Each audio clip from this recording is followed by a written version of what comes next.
अध्याय 56 कपास पर मुक्का मारने जैसा। निंगशी आज एक डांस सीन फिल्माने वाली थी। कल के भारी भरकम औपचारिक दरबारी कपड़ों के उलट आज का पहनावा काफी हल्का था ताकि वह आराम से सांस ले सके। ड्रेसिंग रूम में दाखिल होते ही निंगशी एक पल के लिए शून्य भाव से देखती रही।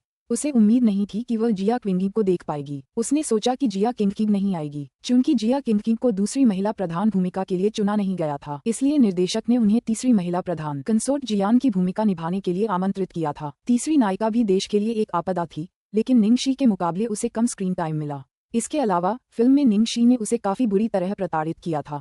हालांकि मैनेजर ने जिया किंग की ओर से निमंत्रण स्वीकार कर लिया था, फिर भी वह बेहद नाखुश थी। वह उद्घाटन समारोह में भी नहीं आई थी और उसने ये खबर फैला दी थी कि वह पद छोड़ने वाली है। निंगशी ने अनुमान लगाया कि उसने संभवतः यह अफवाह सुनी होगी कि परियोजना में भारी निवेश हुआ है और वह आज आज्ञाकारी होकर आई होगी। आखिरकार यह $1 अरब का उत्पादन था। जिया किंग अपना मेकअप करवा रही थी। शीशे में निंगशी को अपने पीछे देखकर वह तुरंत भड़क उठी और निंगशी के प्रति अपनी नफरत बिल्कुल नहीं छिपा पाई। निंगजुएलुओ की तरह उसके पास भी एक अमीर पिता था जो उसका साथ देता था, इसलिए वह हमेशा सेट पर घमंडी व्यवहार करती थी। इससे उसकी बदनामी हुई, लेकिन उसके खेमे के नेटिजन्स की बदौलत सारी अफवाहों को तोड़ मरोड़ कर उसे एक सीधी सादी और सच्ची इंसान के रूप में पेश किया गया। यहाँ तक कि उन्होंने उसके लिए एंटरटेनमेंट सर्कल की नंबर 1 ब्यूटी का खिताब भी गढ़ लिया। इसलिए जिया किंग निंगशी से बेहद नफरत करती थी, न केवल उसकी भूमिका बल्कि उसका खिताब भी छीनने के लिए। ओह, क्या ये मनोरंजन जगत की नंबर 1 सुंदरी नहीं है? जब इतने सारे प्रायोजक तुम्हारा समर्थन कर रहे हैं तो तुम हम जैसे छोटे कलाकारों के साथ इस ड्रेसिंग रूम में क्यों घुस रही हो? जिया किंग ने शरारती भाव से मजाक उड़ाते हुए कहा। निंगशी शांत रही और बिना किसी चिंता के एक कुर्सी पर बैठ गई। वह बिना किसी परेशानी के स्क्रिप्ट पढ़ने लगी। उसकी एक अजीब आदत थी। सेट पर पहुंचते ही वह पूरी तरह से काम पर ध्यान केंद्रित करती और किसी को भी अपनी मानसिक स्थिति पर असर नहीं पड़ने देती। निंगशी, इसका क्या मतलब है? क्या तुम मुझे अनदेखा कर रही हो? जिया किंग ने अपने हाथों में पकड़ी कंघी नीचे पटक दी। निंगशी अपनी स्क्रिप्ट पढ़ती रही और ऐसा लग रहा था जैसे उसने उसे सुना ही नहीं था। तभी बगल में खड़ी मेकअप आर्टिस्ट से रहा नहीं गया। उसने हल्की सी खांसी की और कहा, निंगशी ने ईयरफोन लगा रखा है, इसलिए मुझे लगता है कि उसे आपकी आवाज सुनाई नहीं दे रही होगी। तभी जिया किंग ने निंगशी के कानों में 2 छोटे सफेद ईयरबड्स देखे।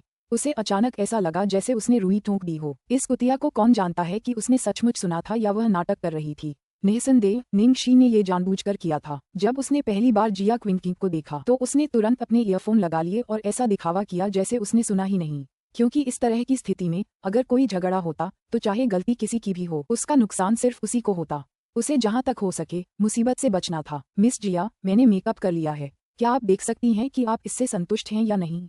मेकअप आर्टिस्ट ने सावधानी भरे लहजे में कहा। उसे साफ पता था कि वह एक मुश्किल मास्टर की सेवा कर रही थी। मैं इससे संतुष्ट नहीं हूँ, इसे फिर से करो। जिया किंग ने ऐसा कहने से पहले मेकअप की तरफ देखा भी नहीं।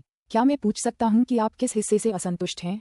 मेकअप आर्टिस्ट ने पूछा। सब कुछ। मेकअप आर्टिस्ट की अभिव्यक्ति कठोर हो गई थी, लेकिन वह केवल आज्ञाकारी रूप से अपना मेकअप दोबारा कर सकती थी। निंगशी को पूरी तरह से नजरअंदाज करते देख जिया किंग अंदर ही अंदर गुस्से में थी, इसलिए वह मेकअप आर्टिस्ट पर अपना गुस्सा निकालती रही। मेकअप आर्टिस्ट ने जिया किंग को किसी भी तरह का नकारात्मक भाव दिखाने की हिम्मत नहीं की, इसलिए वह केवल कोने में खड़ी निंगशी को नाराजगी से देख सकती थी। वह जानती थी कि जिया किंग निंगशी के लिए चीजें मुश्किल बनाने की कोशिश कर रही थी और उसे बस इसमें घसीटा गया था। सिर्फ पुरुष और महिला कलाकारों के पास अपने निजी ड्रेसिंग रूम थे, बाकी सभी एक ही ड्रेसिंग रूम में रहते थे, इसलिए जब तक जिया किंग का काम पूरा नहीं हो जाता निंगशी वहीं बैठकर इंतजार ही कर सकती थी। आखिरकार जब जिया किंग का मैनेजर उसे जल्दी करने आया तभी जिया किंग अनिच्छा से वहां से चली गई।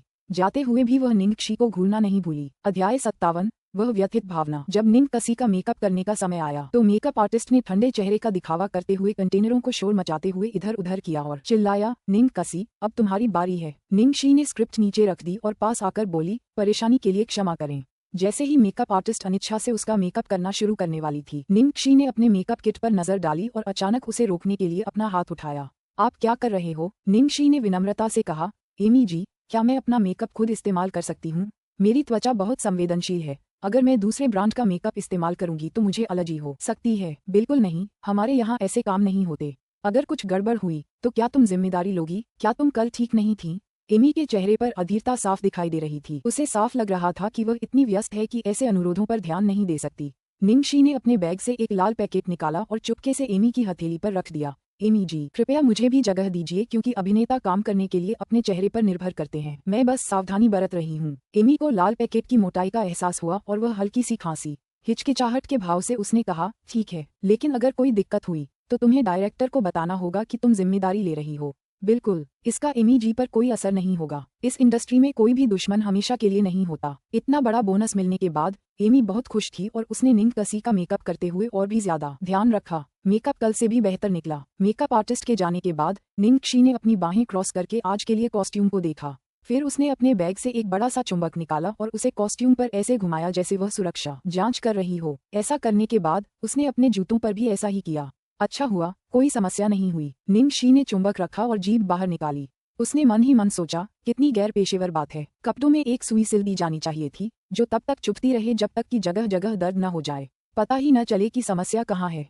जूतों के तले में एक छोटी सी कील ठोंक दी जानी चाहिए थी। समतल जमीन पर चलने में तो कोई दिक्कत नहीं होती, लेकिन जब उन्हें जोर जोर से चलना पड़ता तो तकलीफ होती। कपास के मामले में निंग जुएलुओ को संरक्षण मिला था, जबकि निंग शी इतने सालों से उद्योग के निचले स्तर पर रेंग रही थी। उसने पहले ही सारे दांव पेंच देख लिए थे, फिर वह इतनी छोटी छोटी चालें कैसे नहीं समझ पाती। यद्यपि उसके पास मेकअप उत्पादों का परीक्षण करने का कोई तरीका नहीं था, लेकिन निंग जुएलुओ जानती थी कि निंग शी की त्वचा धातुओं के प्रति संवेदनशील थी, इसलिए 80% संभावना थी कि वह उसी तरह कुछ करेगी। निंग शी के कपड़े बदलने के बाद निर्देशक द्वारा नियुक्त नृत्य प्रशिक्षक पहले से ही बाहर इंतजार कर रहा था। जब बाकी लोग अपने दृश्य फिल्मा रहे थे, निंग शी प्रशिक्षक के पीछे पीछे नृत्य की मुद्राएं सीख रही थी। जब दूसरी तरफ फिल्मांकन पूरा हो गया तो निर्देशक नतीजे देखने आए। निंग शी, कैसा रहा? मैंने तुम्हारी प्रोफाइल पर देखा कि तुमने पहले भी नृत्य सीखा है, इसलिए मुझे लगता है कि आधा दिन काफी होगा। अगर नहीं तो मैं तुम्हें कुछ और दिन दे सकता हूँ। कोई समस्या नहीं होनी चाहिए। निंग शी चीजों के बारे में ज्यादा वादा नहीं करना चाहती थी। गुओ किशेग ने नृत्य प्रशिक्षक की ओर देखा। शिक्षक जेंग, आप क्या सोचते हैं? नृत्य प्रशिक्षक ने हंसते हुए कहा, आप बाद में खुद देखेंगे। ठीक है, तो चलो अब शुरू करते हैं। दृश्य 13, कंसोर्ट डे का शराबी नृत्य। पात्र, सम्राट, कंसोर्ट डी, कंसोर्ट जियान, विभिन्न उपपत्नियां, हिजड़े और सेवक। उन्होंने अभी अभी ग्रैंड सिलेक्शन पूरा किया था और नई युवा लड़कियों का एक नया समूह आया था। सम्राट ने अपने विश्राम महल में पेय और मनोरंजन के लिए रखेलों और सहेलियों के एक समूह को बुलाया था। सम्राट का दिल नई लड़कियों पर था और यहाँ तक कि सबसे पसंदीदा कंसोर्ट डे को भी एक तरफ छोड़ दिया गया था। कॉन्सर्ट डे के आने से पहले सबसे पसंदीदा कॉन्सर्ट शियान थी। कॉन्सर्ट डे को भी त्याग दिया गया था। ये देखकर कॉन्सर्ट शियान अपनी बदकिस्मती पर खुशी से भर गई। इस महल में हमेशा नए लोग मुस्कुराते हैं और पुराने लोग रोते हैं। क्या उसने सोचा था कि उसके पास इतनी खूबसूरती है कि वह सम्राट का दिल जिंदगी भर अपने पास रख सके? ये कॉन्सर्ट देखना चाहता है कि क्या वह कुछ और दिन खुद पर इतना खुश रह सकती है। शायद इसलिए कि कंसोर्ट डे का किरदार निंग शी ने निभाया था। जिया किंग, जिनका अभिनय कौशल सामान्य से ज्यादा अच्छा नहीं था, ने भी अपना किरदार बखूबी निभाया। ये देखकर निर्देशक बहुत खुश हुए। अध्याय 58, पुराने दिनों की तरह मेरे सपनों पर फिर से आक्रमण करो। निंग शी चाइज लॉन्ग पर एक तरफ झुकी हुई शराब पी रही थी। उसके आसपास शोर और कोलाहल भरा था, लेकिन ऐसा लग रहा था जैसे वह अपनी ही दुनिया में जी रही हो। तेज शराब उसके गहरे लाल होठों से फिसलकर उसकी सुंदर पतली गर्दन से नीचे बह गई। उसके कपड़ों के कॉलर से नीचे लुढ़क गई और मन में अजीबोगरीब विचार आने लगे। वह दृश्य अत्यंत सुंदर था, जिससे वहां उपस्थित सभी पुरुष उसे देखते रह गए। कैमरामैन ने क्लोजअप के लिए जानबूझकर कैमरा पास धकेला। तूफान नदी को घेर लेता है, बारिश गांव को अंधेरा कर देती है, चार पहाड़ समुद्र की लहरों की तरह ध्वनि करते हैं। निंग शी ने नशे की धुंध में कविता को जोर से पढ़ा, जबकि वह लड़खड़ाते हुए खड़ी थी। अगले ही पल उसने शराब का प्याला जोर से फेंक दिया। अस्त व्यस्त कदमों से वह नाचने लगी। आग धीमी और गर्म जल रही है। मैं और मेरी बिल्ली घर से बाहर नहीं निकल पा रहे हैं। उसकी पतली कमर किसी विलो की डाल जैसी थी, जो अपनी सीमा तक झुक जाती थी और फिर जोर से उछलकर वापस ऊपर आ जाती थी। उसकी चाल के साथ एक हल्का सा जालीदार कपड़ा लहरा रहा था। उसकी निगाहें आकर्षक और आकर्षक हो गई थीं। बिस्तर पर निश्चल एकांत गांव में मैं अपने लिए दुखी नहीं हूँ। मैं केवल अपने देश की सीमा की रक्षा चाहता हूँ और मुझे वहाँ एक स्टेशन आवंटित किया गया। उसने मेज पर रखा शराब का बर्तन उठाया और एक घूंट पी लिया। उन चकाचौंध भरे आंदोलनों को नृत्य कहा जा सकता था, लेकिन ये युद्ध के मैदानों के लिए युद्ध नृत्य जैसा ज्यादा लग रहा था। एक मोहक परी से लेकर एक ऐसे सेनापति तक जिसने अभियानों में सेनाओं का नेतृत्व किया था, यह अंतर अद्भुत रूप से आश्चर्यजनक था। कंसोर्ट डे की असली पहचान महिला सेनापति मेंग चांगे थी। मेंग परिवार देश की खातिर युद्ध अभियानों पर निकला था, लेकिन उसके परिवार के सभी सदस्यों को मौत के घाट उतार दिया गया था और वह अकेली रह गई थी। वह महल में सिर्फ अपने दुश्मनों को मारने के लिए नहीं, बल्कि इस राज्य को और भी ज्यादा तहस नहस करने के लिए आई थी। पास ही खड़े सम्राट को मानो खतरे का अंदाजा ही नहीं था। वह तो उस दृश्य की खूबसूरती में खोया हुआ था। शराब का प्याला लिए वह बहुत देर तक कुछ कह नहीं पाया। वह पूरी तरह से उसमें खोया हुआ था। सम्राट की आंखों में फिर से जागृत हुई जंगली मोह को देखकर कंसोर्ट जियान और नई उपपत्नियां ईर्ष्या और आक्रोश से भर गईं। रात की गहराई में लेटा हुआ मैं सुनता हूँ बारिश को बहाने वाली हवाओं को और जमी हुई नदियों पर लोहे से बने घोड़े। पुराने दिनों की तरह मेरे सपनों पर फिर से आक्रमण करो। पुराने दिनों की तरह मेरे सपनों पर फिर से आक्रमण करो। पुराने दिनों की तरह मेरे सपनों पर फिर से आक्रमण करो। निंग शी ने आखिरी पंक्ति 3 बार कही। पहली बार बिना सोचे समझे, दूसरी बार दुख के साथ और आखिरी बार स्पष्ट संकल्प के साथ। अपनी बात समाप्त करने के बाद वह सम्राट के आलिंगन में आ गई और देश के शासक को मोहित कर लिया, जो अपने प्रतिशोध के मार्ग पर आगे बढ़ने के लिए दृढ़ था। जब दृश्य समाप्त हुआ तो निर्देशक कट कहना लगभग भूल ही गया।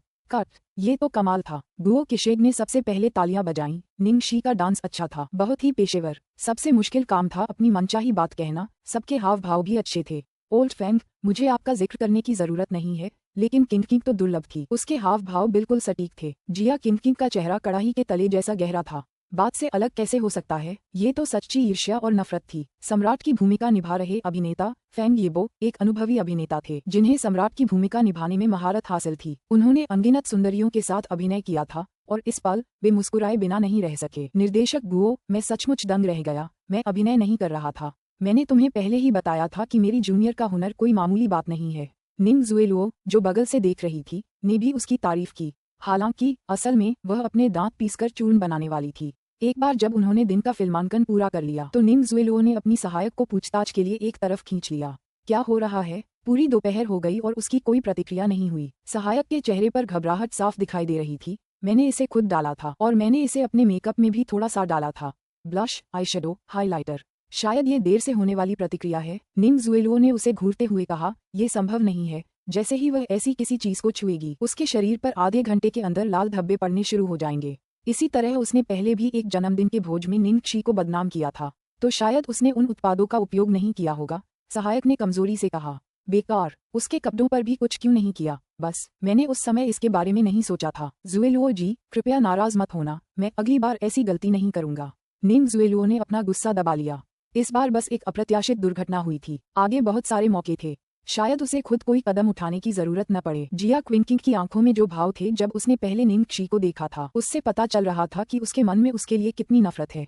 हे निंगशी, क्या आपको लगता था कि आप इस भूमिका में निश्चिंत रह सकेंगी? मैं तुम्हें और ऊपर धकेलूंगा ताकि तुम और भी जोर से गिरो। TL नोट, निंगशी ने जो कविताएं पढ़ी उन्हें लू यू कहा जाता है।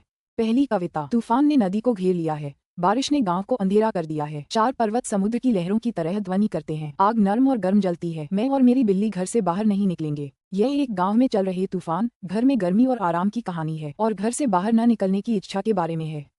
ये कहानी बहुत ही प्रासंगिक है। मुझे इसका कोई आधिकारिक अनुवाद नहीं मिल सका, इसलिए मैंने अपनी पूरी क्षमता से अनुवाद करने की कोशिश की। दूसरी कविता, अबेद, निश्चल, एकांत गांव में, मैं अपने लिए दुखी नहीं हूँ, मैं केवल अपने देश की सीमा की रक्षा चाहता हूँ और मुझे वहाँ एक स्टेशन आवंटित किया गया। रात की गहराई में लेटा हुआ मैं सुनता हूँ बारिश को बहाने वाली हवाओं को और जमी हुई नदियों पर लोहे से बने घोड़े। पुराने दिनों की तरह मेरे सपनों पर फिर से आक्रमण करो। ये सुंदर अनुवाद वांग जिहुआन द्वारा लिखा गया है। स्रोत http://www.nrchar.com/dianji/c/200012/00000398.html कोष्टक। ये देशभक्ति की बात करती है, इसलिए मेंग चांगे इसे पढ़ते हुए इतनी भावुक हो गईं।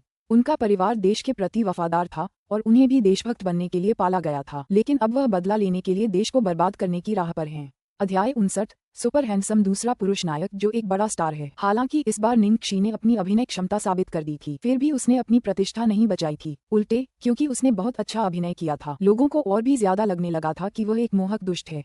उन्हें लगा कि यह अभिनय नहीं बल्कि उसके असली व्यक्तित्व का अनावरण है। निर्देशक को चिंता थी कि उसकी मानसिक स्थिति अस्थिर हो जाएगी, इसलिए उसके जाने से पहले उसे दिलासा देने दौड़े। निंगशी, चिंता मत करो, तुम्हारा मुख्य पुरुष किरदार अगले महीने कलाकारों में शामिल हो जाएगा। अच्छे दृश्य अभी बाकी हैं। निंगशी ने व्यंग्यात्मक लहजे में मुस्कुराते हुए कहा, डायरेक्टर, मेरा मुख्य किरदार कौन है? आपने फिल्मांकन शुरू से ही इस बारे में कुछ नहीं बताया और जरा भी इशारा नहीं किया। सस्पेंस बनाए रखने के लिए मीडिया को न बताना एक बात है, लेकिन आप हमें भी क्यों नहीं बताते? मैं कुछ नहीं कह सकता। अगर तुम लोगों ने इसे लीक कर दिया तो क्या होगा? मैं बस इतना कह सकता हूँ कि दूसरा पुरुष किरदार एक बहुत बड़ा स्टार है। गुओ किशेग के चेहरे पर एक रहस्यमयी भाव था। जिया क्विंकिंग वहां से गुजर रही थी जब उसे इसकी भनक लगी और उसने तिरस्कारपूर्वक बुदबुदाया। दूसरे पुरुष नायक के लिए वह किस तरह का बड़ा सितारा हो सकता है? क्या वह स्क्रीन किंग झाओ सिझोउ जितना प्रसिद्ध हो सकता है? क्या तुम ऐसा नहीं कहोगे, जुएलुओ जी? निंग जुएलुओ मुस्कुराए और कुछ नहीं बोले। जाहिर तौर पर उन्होंने ये भी सोचा कि निर्देशक अतिशयोक्ति कर रहे थे। निंगशी ने जिया किंग के व्यंग्य को नजरअंदाज करते हुए गुओ किशेग के पीछे मजबूती से खड़ी हो गई। तो क्या वो सुंदर है? कम से कम ये तो बता ही सकते हो, है ना? स्क्रिप्ट में दूसरा पुरुष किरदार इतना सुंदर है कि शहर की सारी औरतें उसके लिए बीमारी का नाटक करने को तैयार हैं। दूसरे पुरुष नायक के साथ उसके कई अंतरंग दृश्य थे। उसे न सिर्फ उसके साथ फ्लर्ट और छेड़खानी करनी थी, बल्कि कई बिस्तर दृश्य भी थे। गले लगना और चुंबन तो आम बात थी, इसलिए वह इस बारे में ज्यादा चिंतित थी। जाहिर है वो दिखने में बहुत अच्छा है।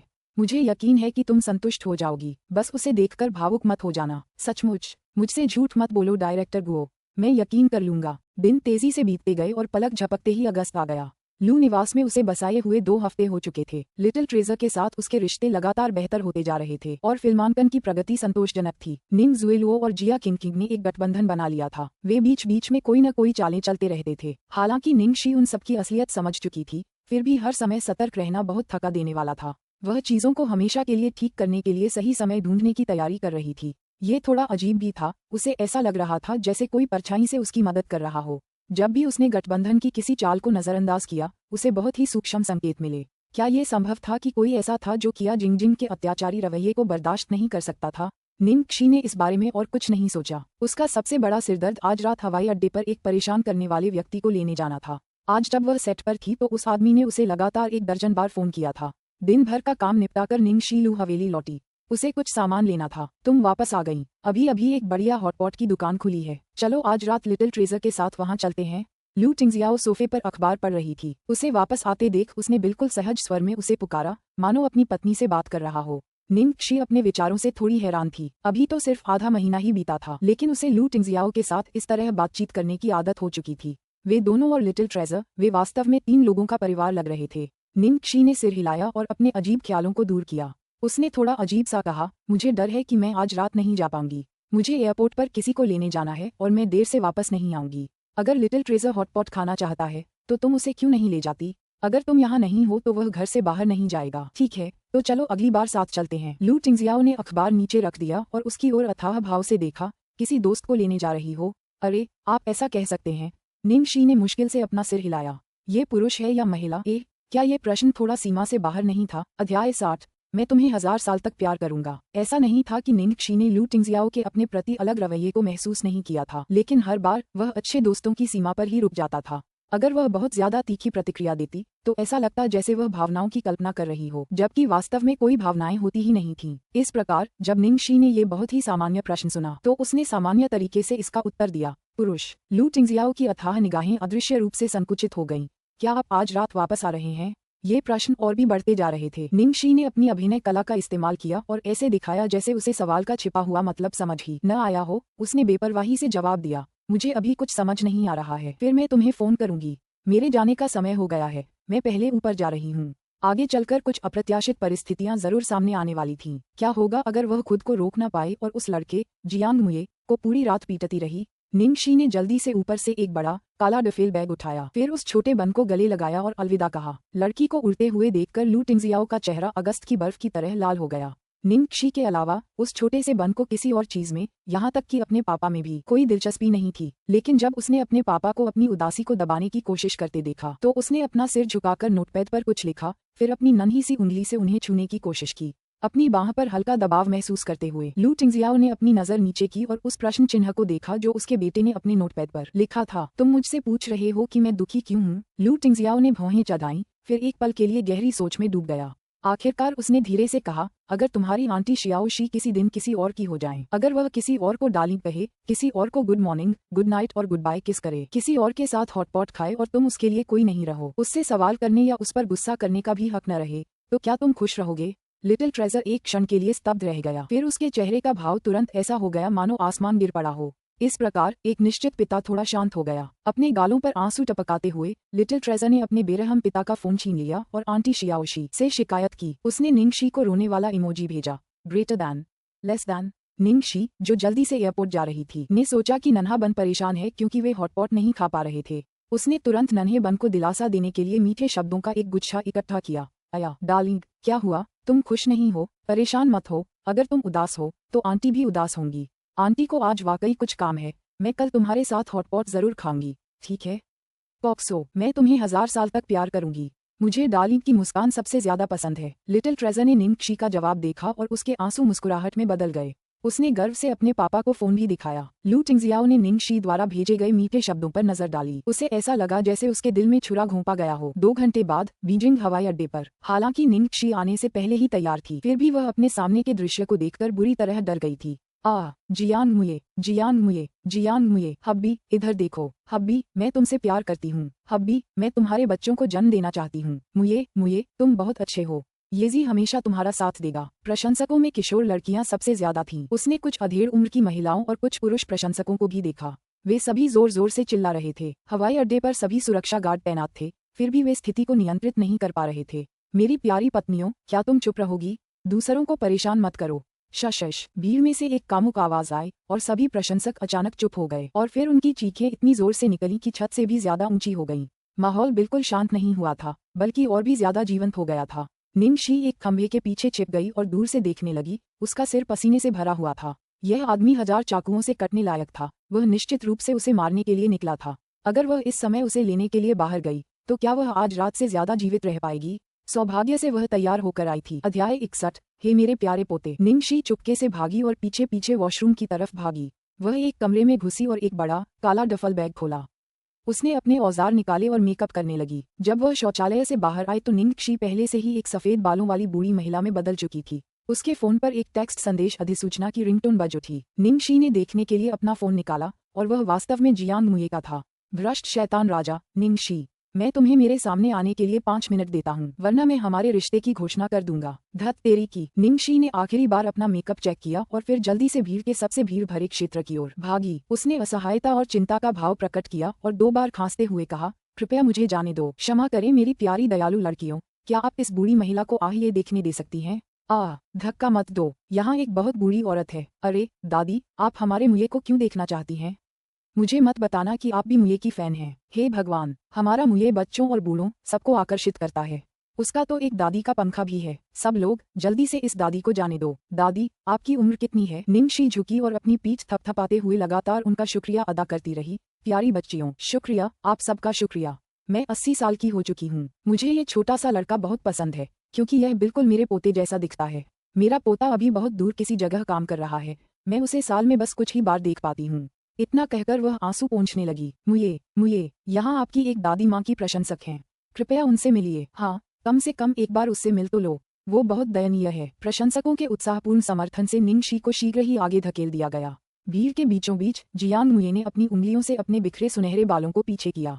उसने अपना धूप का चश्मा उतारा और उसके खूबसूरत चेहरे पर शक की एक लकीर उभर आई। दादी का फैन? हाँ, वो लगभग 80 साल की हैं। वो इतनी गर्मी में खास तौर पर सिर्फ तुमसे मिलने एयरपोर्ट आई थीं। उन्होंने कहा कि वो तुम्हें बहुत पसंद करती हैं क्योंकि तुम उनके पोते जैसे दिखते हो, जो विदेश में काम करता है। जैसे ही प्रशंसकों ने बोलना समाप्त किया, जियांग मुये भीड़ द्वारा खोले गए रास्ते पर चल पड़े और उन्होंने एक झुर्रीदार वृद्ध महिला को देखा जो फटे पुराने कपड़े पहने हुए थी और एक छड़ी पकड़े खड़ी थी। जियांग मुये की अभिव्यक्ति तुरंत अत्यंत विकृत हो गई। दफा। उसने अपने आखिरी विवेक का उपयोग करके शेष श्राप को रोक लिया और उस बूढ़ी औरत को ऐसे घूरा जैसे वह उसका गला घोंटकर मार डालना चाहता हो। बेशक ये सब 1 सेकंड के भीतर हुआ, इसलिए प्रशंसकों को उनकी असामान्यता का पता नहीं चला। मेरे पोते, मेरे प्यारे पोते, दादी माँ तुम्हें बहुत याद करती हैं। निंगशी अचानक आगे बढ़ते हुए जियांग मुये पर गिर पड़ी। उसने उसके बालों को बिखरा दिया और ऐसे रोई जैसे उसका दिल टूट गया हो। घटनास्थल पर मौजूद हर कोई इस भावुक और मार्मिक पल को देख रहा था और बारिश की तरह रो रहा था। मीडिया के शटर की आवाजें भी लगातार आ रही थीं। निंगशी, तुम बस आज रात तक इंतजार करो। जियांग मुये ने दांत पीसते हुए उसके कान में फुसफुसाया। मेरे पोते, मेरे प्यारे पोते, तुम इतने दुबले क्यों हो गए हो? दादी का दिल तुम्हारे लिए दुखता है। निंगशी सच में इस काम में लगी हुई थी। जिन बालों पर जियांग मुये को सबसे ज्यादा घमंड था, उन्हें पहले ही चिड़िया के घोंसले में उलझा दिया गया था। ये देखकर कि जियांग मुये का गुस्सा ठंडा पड़ने वाला है और वह फूट पड़ने वाला है, उसके मैनेजर लेई मिंग उसे मुसीबत से निकालने के लिए आगे आए। अरे सब लोग, कृपया रास्ता छोड़ दो। ये दादी कुछ ज्यादा ही भावुक हो गई हैं और उनका शरीर काफी कमजोर लग रहा है, इसलिए हम उन्हें घर भेजने में मदद करते हैं। जियांग मुये ने गर्मजोशी और स्नेहपूर्ण भाव बनाए रखा, लेकिन चुपके से किसी व्यक्ति का हाथ बुरी तरह से चुटकी काट ली और जल्दी से हवाई अड्डे से बाहर निकल गया। अध्याय 62। आओ मुझे यहाँ चूमो। काली मिनीवैन के अंदर। मेरे प्यारे पोते, क्या तुम जानते हो कि दादी कहाँ रहती हैं? निंगशी, मुझे फिर से पोता कहने की कोशिश करो। दादाजी, अगर मैं आपको यही कहूँ तो क्या होगा? मैं तुम्हारे साथ ये सब बाहर निकालने जा रहा हूँ। आओ मेरे पास। मुझे अब भी डर था कि तुम हिम्मत नहीं कर पाओगे। ये शापित औरत, तुम सचमुच मुझे मार रही हो। पिछली सीट पर शोरगुल और शोरगुल की आवाज गूंज रही थी और आगे गाड़ी चला रहे मैनेजर लेई मिंग की जबान बंद थी। मैंने तुमसे कहा था कि तुम उससे ज्यादा नहीं कर पाओगे, पर तुम्हें यकीन ही नहीं हुआ। अब तुम खुश हो? कल की हेडलाइन, एक हॉट लड़की ने जियांग मुये को एयरपोर्ट से पिक किया, से बदलकर एक बुजुर्ग महिला ने जियांग मुये को एयरपोर्ट से पिक किया, हो जाएगी। जियांग मुये, जो उस समय निंग शी द्वारा जकड़ा हुआ था, घबरा गया और चिढ़ गया। चुप रहो। लेई मिंग ने पीछे की सीट पर बैठे रिव्यू मिरर से युद्ध के मैदान को देखा और उसका मुंह पसीने से भर गया। निंग शी, क्या तुम उस पर थोड़ा नरमी बरत सकती हो? समझ लो कि मैं तुमसे विनती कर रहा हूँ। उसे इस महीने एक फिल्म, एक विज्ञापन और एक विशेष पत्रिका फीचर शूट करना है। मुझे पता है, मिंग गे, मैं उसके चेहरे पर नहीं मारूंगी। बेहतर होगा कि तुम छटपटाना बंद करो। इस समय तक जियांग मुये ने हवाई अड्डे पर अपनी सुंदर और शिष्ट छवि पूरी तरह खो दी थी। उसके दोनों हाथों में हथकड़ियां लगी हुई थीं और वह कार की सीट पर दबा हुआ था। वह ऐसा लग रहा था जैसे उसे बुरी तरह से घायल कर दिया गया हो। निंग शी, तुमने मुझे ऐसा करने के लिए मजबूर किया। निंग शी अभी भी खुशी खुशी उसे पीट रही थी, लेकिन जियांग मुये ने अचानक अपने हथकड़ी लगे हाथों से उसकी गर्दन के पीछे का हिस्सा लपेट लिया और उसे अपने साथ नीचे खींच लिया। उस खूबसूरत चेहरे को अचानक इतने करीब से देखकर निंग शी अवचेतन रूप से पीछे हट गई और अपना सिर उठाया। उसके चेहरे पर एक लापरवाह मुस्कान थी। क्या तुम अपनी सुंदरता का उपयोग करने जा रही हो क्योंकि तुम मुझे हरा नहीं सकती? जैसे ही वह उसके होंठों को चूमने वाला था, जियांग मुये अचानक मुड़ गया। युर्गग्ध, हा हा हा हा हा। निंग शी हंसते हुए बोली, आओ फिर से कोशिश करो, मुझे यहाँ चूमो चूमो। क्या आज दादी का मेकअप इतना सुंदर नहीं है? निंग शी के झुर्रियों और दागों वाले चेहरे को देखते हुए जियांग मुये एक मरी हुई मछली की तरह पड़ा रहा, मानो उसने जीवन में सारी रुचि खो दी हो। निंग शी की हंसी आखिरकार रुकी और वह हाँफते हुए उठ बैठी। क्या हुआ? तुम सच में बहुत गुस्से में हो? किसने तुम्हें मुझे पहले फंसाने के लिए उकसाया? तुम मुझे बदला लेने नहीं दोगी? कमीनी, हम इतने दिनों से मिले नहीं हैं, क्या तुम मुझे जरा भी याद नहीं कर सकती? जब हम फिर मिले तो तुमने मुझे बुरी तरह पीटा था। जियांग मुये ने गुस्से से उसे घूरा और उसकी पुतलियां भी गहरी हो गईं। निंग शी मुस्कुराई, बिल्कुल, मैंने एयरपोर्ट पर कहा था ना, दादी तुम्हें याद करती हैं। अत्यधिक क्रोध से खुद को बचाने के लिए जियांग मुये ने आखिरकार उससे बात करना बंद कर दिया। उसने अपने हथकड़ी लगे हाथ उठाए और गुस्से में बोला, तुमने मुझे अभी तक क्यों नहीं खोला? ये हथकड़ियां तुम्हें कहाँ से मिली? ये चीन में प्रतिबंधित वस्तुएं हैं, है ना? निंग शी ने अपनी ठुड्डी रगड़ते हुए कहा, ये तो लगता है मैंने ताओबाओ पर किसी सेक्स के सामान की दुकान से खरीदा है। इस पर 20% की छूट थी और इसकी कीमत सिर्फ $9.90 है। जियांग मुये, लेई मिंग इस बात से चिंतित कि वे दोनों फिर से लड़ने जा रहे हैं, लेई मिंग ने जल्दी से विषय बदल दिया। हम पहले ही पत्रकारों और प्रशंसकों को पीछे छोड़ चुके हैं, अब हम कहाँ जा रहे हैं? जियांग मुये ने अपने बालों को बचाने के लिए हाथ का शीशा निकाला। अपने मैनेजर की बात सुनकर उसने बिना सिर उठाए कहा, शहर के बाहरी इलाके में मेरे घर वापस चले जाओ। निंग शी तुरंत उठ बैठी, तो मुझे सड़क किनारे उतार दो, मैं टैक्सी से घर चली जाऊंगी। हे, क्या तुमने सोचा था कि तुम आज रात भाग जाओगे? मैं देखता हूँ तुम कहाँ भागने की कोशिश करते हो। जियांग मुये ने शैतानी अंदाज में दांत पीसते हुए कार के दरवाजे कसकर बंद कर दिए। निंग शी के पसीने छूट गए, उसे पता था कि ऐसा ही होगा। सड़क पर जैसे जैसे वे गाड़ी चलाते रहे, निंग शी को लगा कि कुछ गड़बड़ है। ये सड़क इतनी जानी पहचानी क्यों लग रही थी? Mister rich boy Jiang, Beijing में आपकी प्रॉपर्टी है, वह प्रॉपर्टी तो प्लेटिनम पैलेस में नहीं होगी, है ना? निंग शी ने पूछने की कोशिश की। जियांग मुये ने बड़बड़ाते हुए कहा, हाँ, तो क्या हुआ? अचानक मेरे बड़े पैर को गले लगाने का ख्याल आ रहा है। बहुत देर हो चुकी है, बता दूं, जब तक तुम मुझे दादा नहीं कहोगे। निंग शी थोड़ी निराश थी। क्या ये संयोग नहीं हो सकता कि जियांग मुये का निवास भी प्लेटिनम पैलेस में ही था? किसी कारण से उसके दिमाग में तेज अलार्म बजने लगे, जिससे उसे एक अप्रिय पूर्वाभास होने लगा। अध्याय 63, युद्ध के 300 चक्र। जैसे ही कार मुख्य द्वार से अंदर आए, निंग शी ने सहजता से पूछा, जियांग मुये, तुम किस घर में रहते हो? नंबर 6। निंग शी यह सुनकर थोड़ा डर गई। वह वास्तव में नंबर 6 था। प्लेटिनम पैलेस कई मंजिलों में बटा हुआ था। सबसे अच्छा तो निस्संदेह 8वां मंजिल था, जहाँ दुष्ट दानव राजा लू रहता था। पीछे एक झील और बगीचा था और एक निजी गोल्फ कोर्स भी था, जो सबसे ज्यादा जमीन घेरता था। अगला मंजिल लू जिंगली का निवास था, 7वां मंजिल, और उसी मंजिल पर 6ठा मंजिल था।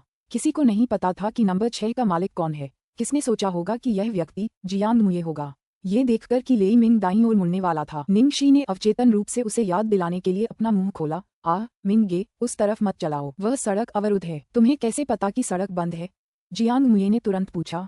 निंग शी का दिल धड़क उठा, लेकिन उसने ऊपर से शांत रहने का नाटक किया और उसकी तरफ आंखें घुमाईं। क्या तुमने वहां चेतावनी का संकेत नहीं देखा? दरअसल उस सड़क को एक शराबी अमीर वारिस ने तोड़ दिया था और उसने कल खुद ये सब देखा था। जियांग मुये ने सड़क के किनारे लगे सड़क रखरखाव के अधीन चिन्ह पर नजर डाली और सहमति में आवाज निकाली। निंग शी ने मन ही मन राहत की सांस ली। हालांकि लू टिंगजियाओ के घर रुकने के उसके पास वाजिब कारण थे, लेकिन उसने समझाया कि यह परेशानी भरा होगा और अपनी बेगुनाही साबित करना भी मुश्किल होगा, तो क्यों न जहां हो सके मुसीबत से बच लिया जाए। जब वे अपने गंतव्य पर पहुंचे तो निंग शी का चेहरा छिपी हुई कड़वाहट से भरा था। वह वास्तव में घर जाना चाहती थी और लिटिल ट्रेजर को गले लगाना चाहती थी। लेई मिंग नीचे उतरा और मुये से पूछा, किसी ने इस जगह को साफ सुथरा रखा है तो तुम सीधे यहाँ आ सकते हो। देखो, क्या तुम यहीं रहना चाहते हो या कंपनी ने जो अपार्टमेंट बुक किया है उसमें चले जाना चाहते हो? अगर तुम यहीं रहना चाहते हो तो यहाँ वहाँ आना जाना थोड़ा असुविधाजनक हो सकता है। निंगशी मन ही मन सोच रही थी, प्लीज यहाँ मत रुको। अगर हम किसी दिन मिल गए तो क्या होगा, मैं इसके बारे में सोचूंगा और बाद में तुम्हें बताऊंगा। जियांग मुये ने अधीरता से उसे दूर जाने का इशारा किया और लेई मिंग की ओर एक आग्रह भरी नजर डाली। लेई मिंग ने उन दोनों की तरफ देखते हुए आह भरी। उसकी चिंता कम नहीं हो रही थी और वह लगातार चिढ़ता रहा, तुम दोनों ज्यादा देर तक मत सोना। मुये यह मत भूलना कि कल भी तुम्हारा वो कार्यक्रम है। मुझे पता है, मुझे पता है। जियांग मुये ने उसे अनदेखा कर दिया और फिर निंगशी को डाकू की तरह घसीटते हुए घर के अंदर ले गया। लेई मिंग, उसने पहले ही सारी उम्मीद खो दी थी कि ये दोनों सुबह उठ पाएंगे। घर में घुसते ही जियांग मुये ने अपनी उंगलियों पर गिनती गिनना शुरू कर दिया, मानो वो युद्ध की तैयारी कर रहा हो। मिंग, ये की बकवास मत सुनो। निंगशी, आज रात तुम्हें मेरे साथ 300 राउंड युद्ध में भाग लेना है। मैं देखना चाहता हूँ कि आज मैं तुम्हें मार सकता हूँ या नहीं। निंगशी ने तिरस्कार भरी नजरों से उसकी तरफ देखा। हे, तो फिर मेरे पास आओ। मेरे हाथों तुम्हें इतनी हार का सामना करना पड़ा है और फिर भी तुम ऐसी शेखी बघाड़ने की हिम्मत करते हो। मैं तुम्हें दादी कहलवाने पर मजबूर कर दूंगी। अपने सपनों में तुम ही मुझे दादाजी कहोगे। जियांग मुये ने अपने विशाल सामान में सिर छिपाया और इधर उधर टटोलते हुए कहा, मैं विदेश से नया सेटअप लाया हूँ, तुम इससे फायदा उठा रहे हो। इतना कहकर वह उसकी ओर ऐसे मुड़ा मानो वह कोई बहुत भयानक तमाशा हो जिसे बर्दाश्त करना मुश्किल हो। तुम जल्दी करो और जाकर ये सब धो डालो। तुम मेरी आंखों में चुभ रही हो। क्या तुम इसका इस्तेमाल मेरी लड़ने की हिम्मत कम करने के लिए कर रही हो? बेशर्म, मैं अपनी हार नहीं मानूंगा। मैं तुमसे कह रहा हूँ, मेरी गांड नीचे करो। मुझे अपनी ही कुशलता कम करनी चाहिए। क्या तुम्हें लगता है कि मुझे ये भेष पसंद है? निंगशी ने अपने सिर पर से भारी विग उतार दिया और कॉलर के बटन खोल दिए। यह असल में दुश्मन को चोट पहुंचाने की कोशिश करते हुए खुद को गाली देने जैसा था। जियांग मुये ने लिविंग रूम में वाइड स्क्रीन टीवी चालू किया और केबल कनेक्ट करना शुरू कर दिया। मेरे कमरे में कपड़े रखे हैं, अपने लिए एक ऐसा ढूंढो जो तुम्हें फिट आए। जल्दी करो, जल्दी करो। मेरी लड़ाई की भावना पहले से ही इतनी भूखी है कि उसे रोकना मुश्किल है। निंगशी अवाक होकर उसके उत्साहित रूप को देखती रही। दूसरे लोग तो अपने देश लौटकर किसी न किसी हॉट लड़की को चोदने के लिए ढूंढ ही लेते हैं, लेकिन ये आदमी तो उसे किसी भी तरह से अपने साथ खेलने के लिए घसीट रहा था। यहाँ तक कि चाहता था कि वो रात भर उसके साथ खेले। वो तो बिल्कुल पागल था। अध्याय 64, रात में एक आगंतुक। जियांग मुये ने अभ्यासी हाथों से खेल की तैयारी की और न जाने कहां से फ्रूट जेली, आलू के चिप्स और सूखी मछली के कुछ पैकेट भी ढूंढ निकाले। गुनगुनाते हुए वह अपने वाइन सेलर से अच्छी वाइन की एक बोतल निकाल लाया। जब सारी तैयारियां पूरी हो गईं, तो वह फर्श पर पालथी मारकर बैठ गया और जैसे ही वह अपनी आस्तीनें चढ़ाकर खेल खेलने की तैयारी कर रहा था, बाहर दरवाजे की घंटी बजी। जियांग मुये का चेहरा तुरंत काला पड़ गया, लेकिन उसने दरवाजा नहीं खोला। गुस्से से उसने लेई मिंग को पुकारा, घंटी बजाना बंद करो। मैं कल समय पर पहुंच जाऊंगा, ठीक है? तुम मुझे किसी जानवर की तरह बार बार पुकारते रहते हो। मैं तो खेल भी नहीं खेल सकता। क्या तुम्हें लगता है कि मैं अभी काम छोड़ दूंगा? तुम किस घंटी की बात कर रहे हो? काफी देर तक चिल्लाने के बाद लेई मिंग पूरी तरह से उलझन में पड़ गया। जियांग मुये का गला तुरंत भर आया, तुम वही हो न जो बाहर मेरे दरवाजे की घंटी बजा रहे हो? मैं तो पहले ही बहुत दूर जा चुका हूँ। असल में मैं अभी भी गाड़ी चला रहा हूँ। लेई मिंग बिल्कुल मासूम था। तो फिर यह कौन हो सकता है? बहुत से लोग नहीं जानते कि मैं यहाँ रहता हूँ। जियांग मुये ने संदेह से बुदबुदाया, ऐसा तो नहीं कि तुम्हारा पता लीक हो गया हो? सावधान रहो, दरवाजा लापरवाही से मत खोलना, कहीं मीडिया वाले आ गए तो। निंगशी अभी भी वहीं है। लेई मिंग ने तुरंत चेतावनी दी। जियांग मुये ने बिना किसी परवाह के मजाक उड़ाया और कहा, तो क्या हुआ अगर वो मीडिया है? अगर उन्होंने उसे देख भी लिया तो क्या होगा? लेई मिंग बेबस था। मुये, मैं तुम्हें उपदेश नहीं दे रहा। अगर तुम अच्छे इरादे से उसकी मदद करने की कोशिश भी कर रहे हो तो दूसरे पक्ष को ये स्वीकार करना ही होगा। निंगशी पहले ही कह चुकी है कि वह तुम्हारे समुद्री डाकू जहाज पर नहीं चढ़ना चाहती। जियांग मुये तुरंत भड़क उठा, कैसा समुद्री डाकू जहाज? तुम किसे समुद्री डाकू जहाज कह रहे हो? दरवाजे की घंटी लगातार बजती रही। ये हर 5 सेकंड में एक बार बजती थी, एक निश्चित पैटर्न के अनुसार। मैं अब तुमसे बात नहीं करूंगी, मैं दरवाजा खोलने जा रही हूँ। इतनी देर रात मुझसे मिलने कौन आ सकता है? जियांग मुये ने फोन रख दिया और बेसब्री से लिविंग रूम की तरफ चल दी। जियांग मुये ने सीसीटीवी पर गौर किया कि बाहर कौन है। नतीजा, वह हक्का बक्का रह गया और ऐसा लगा जैसे उसने कोई भूत देख लिया हो। हे भगवान, ये लू टिंगजियाओ है। वह यहाँ क्यों है? मुख्य द्वार पर वह आदमी स्लेटी रंग के साधारण कपड़े और चप्पल पहने हुए था और उसके हाथ में कुछ था। हालांकि उसने बहुत साधारण कपड़े पहने थे, फिर भी जियांग मुये को टुंड्रा से आती ठंडी हवा का एहसास अपनी गर्दन के पिछले हिस्से पर महसूस हो रहा था। यहाँ तक कि उसकी रीढ़ में सिहरन भी हो रही थी। जियांग मुये इतना घबरा गया था कि उसे लगा जैसे भेड़िए को देखकर खरगोश गोल गोल घूम रहा हो। जब दरवाजे की घंटी 2 बार और बजी, तभी उसने गहरी सांस ली और दरवाजा खोला। दरवाजा खुलते ही पहले वाला लापरवाह रवैया पूरी तरह से सतर्कतापूर्ण सम्मानजनक रवैये में बदल गया। आप यहाँ कैसे? मैं आपसे मिलने आया था, उस आदमी ने भावशून्यता से उत्तर दिया। ओह कृपया अंदर आइए, अंदर आइए। जियांग मुये ने जल्दी से उसे अंदर बुलाया। लू टिंगजियाओ की नजर फर्श पर पड़े गेम कंट्रोलर्स, स्नैक्स और वाइन पर पड़ी। फिर वह सोफे पर बैठ गई। लू टिंगजियाओ की नजरों को देखते हुए जियांग मुये ने हल्के से खांसते हुए बताया, ओह ये काम बहुत थका देने वाला है, आराम करने के लिए छुट्टी मिलना दुर्लभ है। लू टिंगजियाओ को इससे कोई फर्क नहीं पड़ा। वह बोला, तुम कब आए? ज्यादा समय नहीं हुआ। जियांग मुये ने काफी देर तक इधर उधर ढूंढा। आखिरकार उसे एक टी बैग मिल ही गया। हालांकि उसके पास गर्म पानी नहीं था, इसलिए वह फ्रिज से सिर्फ मिनरल वाटर की एक बोतल ही निकाल पाया। मेरे घर में अभी गर्म पानी नहीं है, क्या ये ठीक है? कोई जरूरत नहीं, मैं जाने से पहले थोड़ी देर बैठूंगा। लू टिंगजियाओ ने अपने साथ लाए कुछ डिब्बों की ओर इशारा करते हुए कहा, ये तुम्हारी माँ ने भेजे हैं, तो किसी को भेज दो, उसे मेरे पास ले आओ। इतनी रात को खुद आने की कोई जरूरत नहीं है। जियांग मुये ने मन ही मन अपनी प्यारी माँ पर 100 बार बड़बड़ाया। उसे क्यों भेजा? क्या उसे नहीं पता था कि वह इसी से सबसे ज्यादा डरता था? ठीक है, सोचने की कोई जरूरत नहीं थी। उसकी माँ ने जरूर उसे हालचाल पूछने के लिए भेजा था, जबकि वह साफ साफ जानती थी कि अध्याय 65, एक स्वप्न सी मुलाकात। आप कितने समय तक रुकेंगे? लू टिंगजियाओ ने एक बुजुर्ग और बॉस दोनों की याद दिलाते हुए उससे पूछा। जियांग मुये सीधे बैठ गए और ईमानदारी से जवाब दिया, अगर कोई दिक्कत नहीं हुई तो मुझे अब से चीन में ही रहना चाहिए। हालांकि इन कुछ सालों में विदेश जाने का चलन आम है, लेकिन हमारा घरेलू फिल्म उद्योग हाल के वर्षों में बहुत तेजी से विकसित हुआ है। बाजार भी काफी बड़ा है, सीखने के लिए विदेश जाना जरूरी है, लेकिन मेरा मानना है कि मुझे अपनी जड़ों की ओर लौटना चाहिए और अपने देश में ही विकास करना चाहिए। लू टिंगजियाओ ने उसके शब्दों पर एक दुर्लभ सकारात्मक संकेत दिया। जियांग मुये ने राहत की सांस ली, फिर चिंता से पूछा, लिटिल ट्रेजर हाल ही में कैसा है? लू टिंगजियाओ, अच्छा ठीक है, मैं उसके लिए खिलौने लाया हूँ और तुम्हारे लिए कुछ छोटे मोटे तोहफे। मैं कल तुमसे मिलने की तैयारी कर रहा था, मुझे नहीं लगा था कि तुम यहाँ पहले आ जाओगी। जियांग मुये ने जल्दी से अपने सामान में रखे तोहफे निकाले। लू टिंगजियाओ, धन्यवाद। और फिर वे चुप हो गए। इस प्रकार बौछार की आवाजें और भी स्पष्ट हो गईं। जियांग मुये ने अजीब तरह से अपना सिर खुजलाया। लू टिंगजियाओ को स्वाभाविक रूप से समझ आ गई और कुछ शब्द कहने के बाद वह उठ खड़ी हुई। मैं जा रही हूँ, जब समय मिले तो वापस जाकर अपनी माँ से मिल लेना। हाँ, मैं तुम्हें भेजूंगा। जियांग मुये मौत की सजा से माफी पाए किसी अपराधी की तरह उसे बाहर भेजने के लिए उठा ही था कि पीछे से एक गुस्से भरी आवाज सुनाई दी। जियांग मुये, ये कैसे घटिया कपड़े हैं?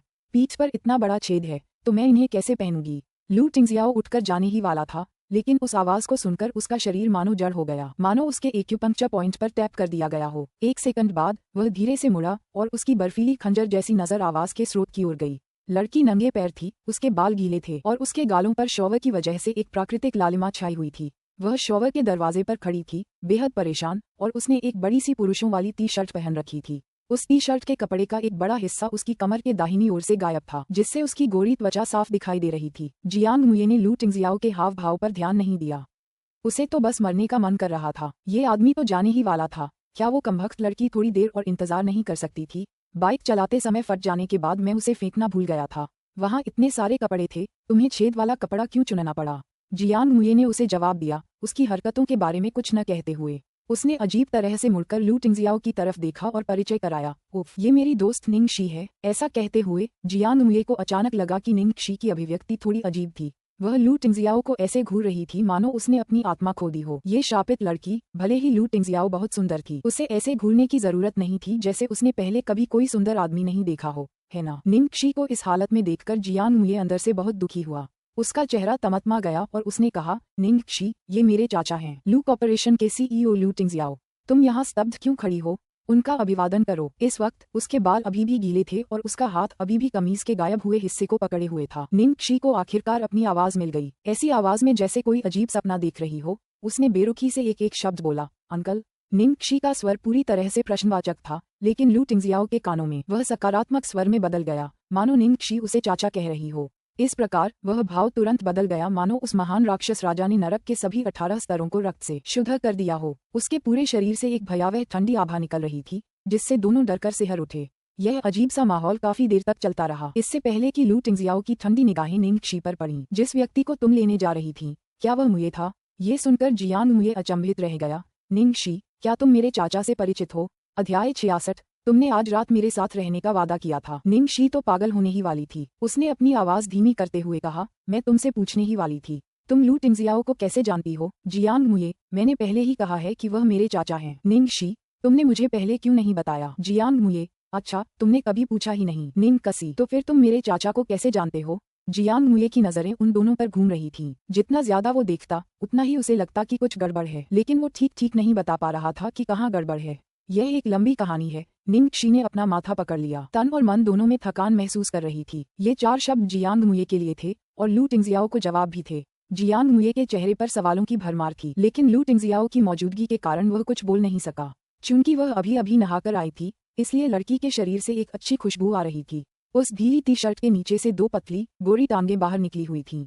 एक हाथ अभी भी शर्ट के छेद को ढकने की कोशिश कर रहा था, लेकिन वह छेद और भी ज्यादा साफ दिखाई दे रहा था।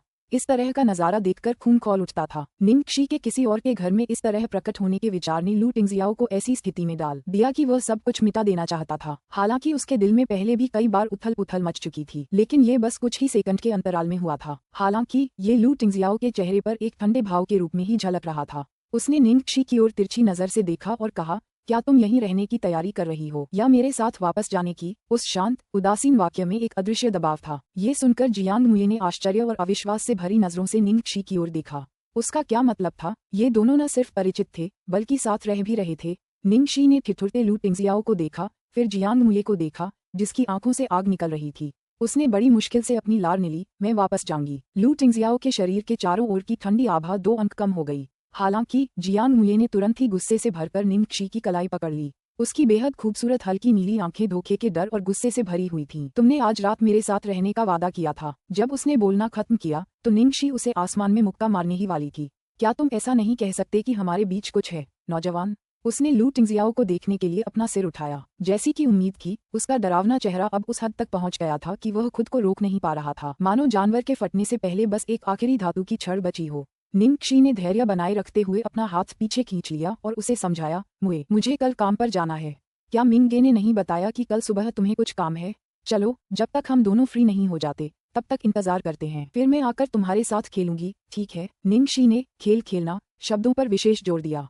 ऐसा कहते हुए उसने जल्दी से अपना बड़ा काला डफेल बैग उठाया, अपनी कमर के छेद को ढक लिया और इस निर्जन भूमि से ऐसे भाग निकली जैसे वह अपनी जान बचाकर भाग रही हो। यहाँ तक कि उसने शर्ट बदलने के लिए भी रुका नहीं। निंग शी का पीछा करने से पहले लू टिंगजियाओ ने जियांग मुये की ओर एक सार्थक नजर डाली। दोनों को एक के बाद एक जाते हुए देखकर और लू टिंगजियाओ के जाने से पहले के भावों को देखकर जियांग मुये की आंखों में गहरी आग जल उठी। धिक्कार है। कोई आश्चर्य नहीं कि उस औरत को इतनी जल्दी पता चल गया कि सड़क बंद है।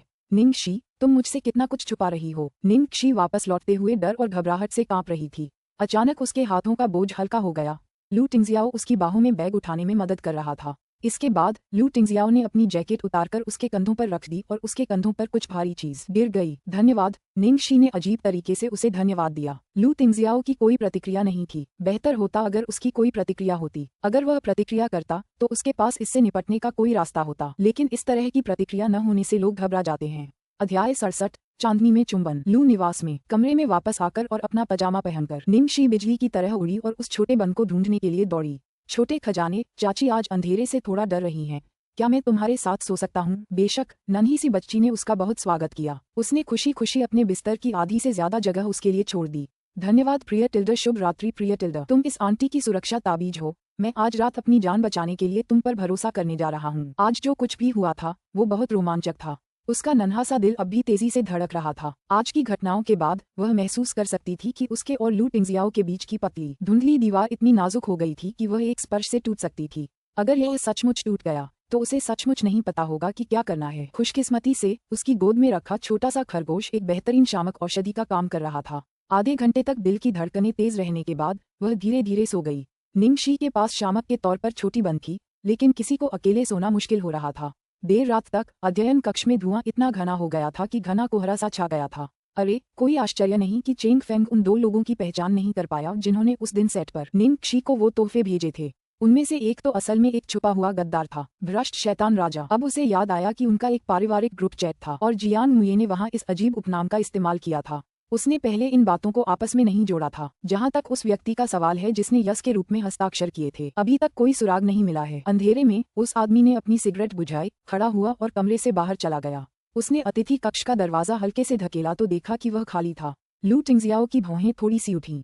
उसने मुड़कर बगल वाले कमरे की तरफ देखा। जैसी कि उम्मीद थी, निंग शी लिटिल ट्रेजर को गले लगाकर गहरी नींद में सो रही थी।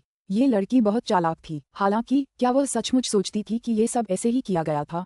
लू टिंगजियाओ छोटे से बिस्तर के पास गया और उस छोटे से हाथ को हल्के से हटा दिया जिससे लिटिल ट्रेजर अपने कपड़े पकड़ रही थी। उसने एक मुलायम खिलौना रख दिया और निंग शी को सीधे उठाकर ले गया।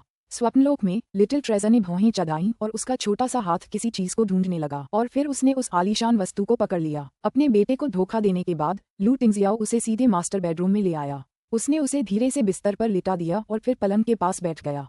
उसने हल्के से अपने रूखे हाथों से लड़की के रेशमी बालों को, फिर उसकी आंखों को और फिर उसके गालों को सहलाया। भोजन से पहले एक जानवर की तरह वह अत्यंत धैर्यवान था, फिर भी भोजन से पहले इस क्षण का आनंद ले रहा था। आखिरकार उसने एक आह भरी और उन कोमल होठों को अपने होठों से ढक लिया, उसमें डुबकी लगाते हुए, उन्हें टटोलते हुए, उनके होठों को आपस में मिलाते हुए। यह उतना ही मधुर था जितना उसने सोचा था। फिर वह उसके गालों, कानों की लोबों की ओर बढ़ा और फिर उसकी गर्दन पर फिसला। आखिरकार वह उसके कॉलरबोन पर रुका। अपने जीवन के पिछले 32 सालों में उसे कभी किसी से प्यार नहीं हुआ था और उसे लगता था कि प्यार उसके लिए बेईमानी है।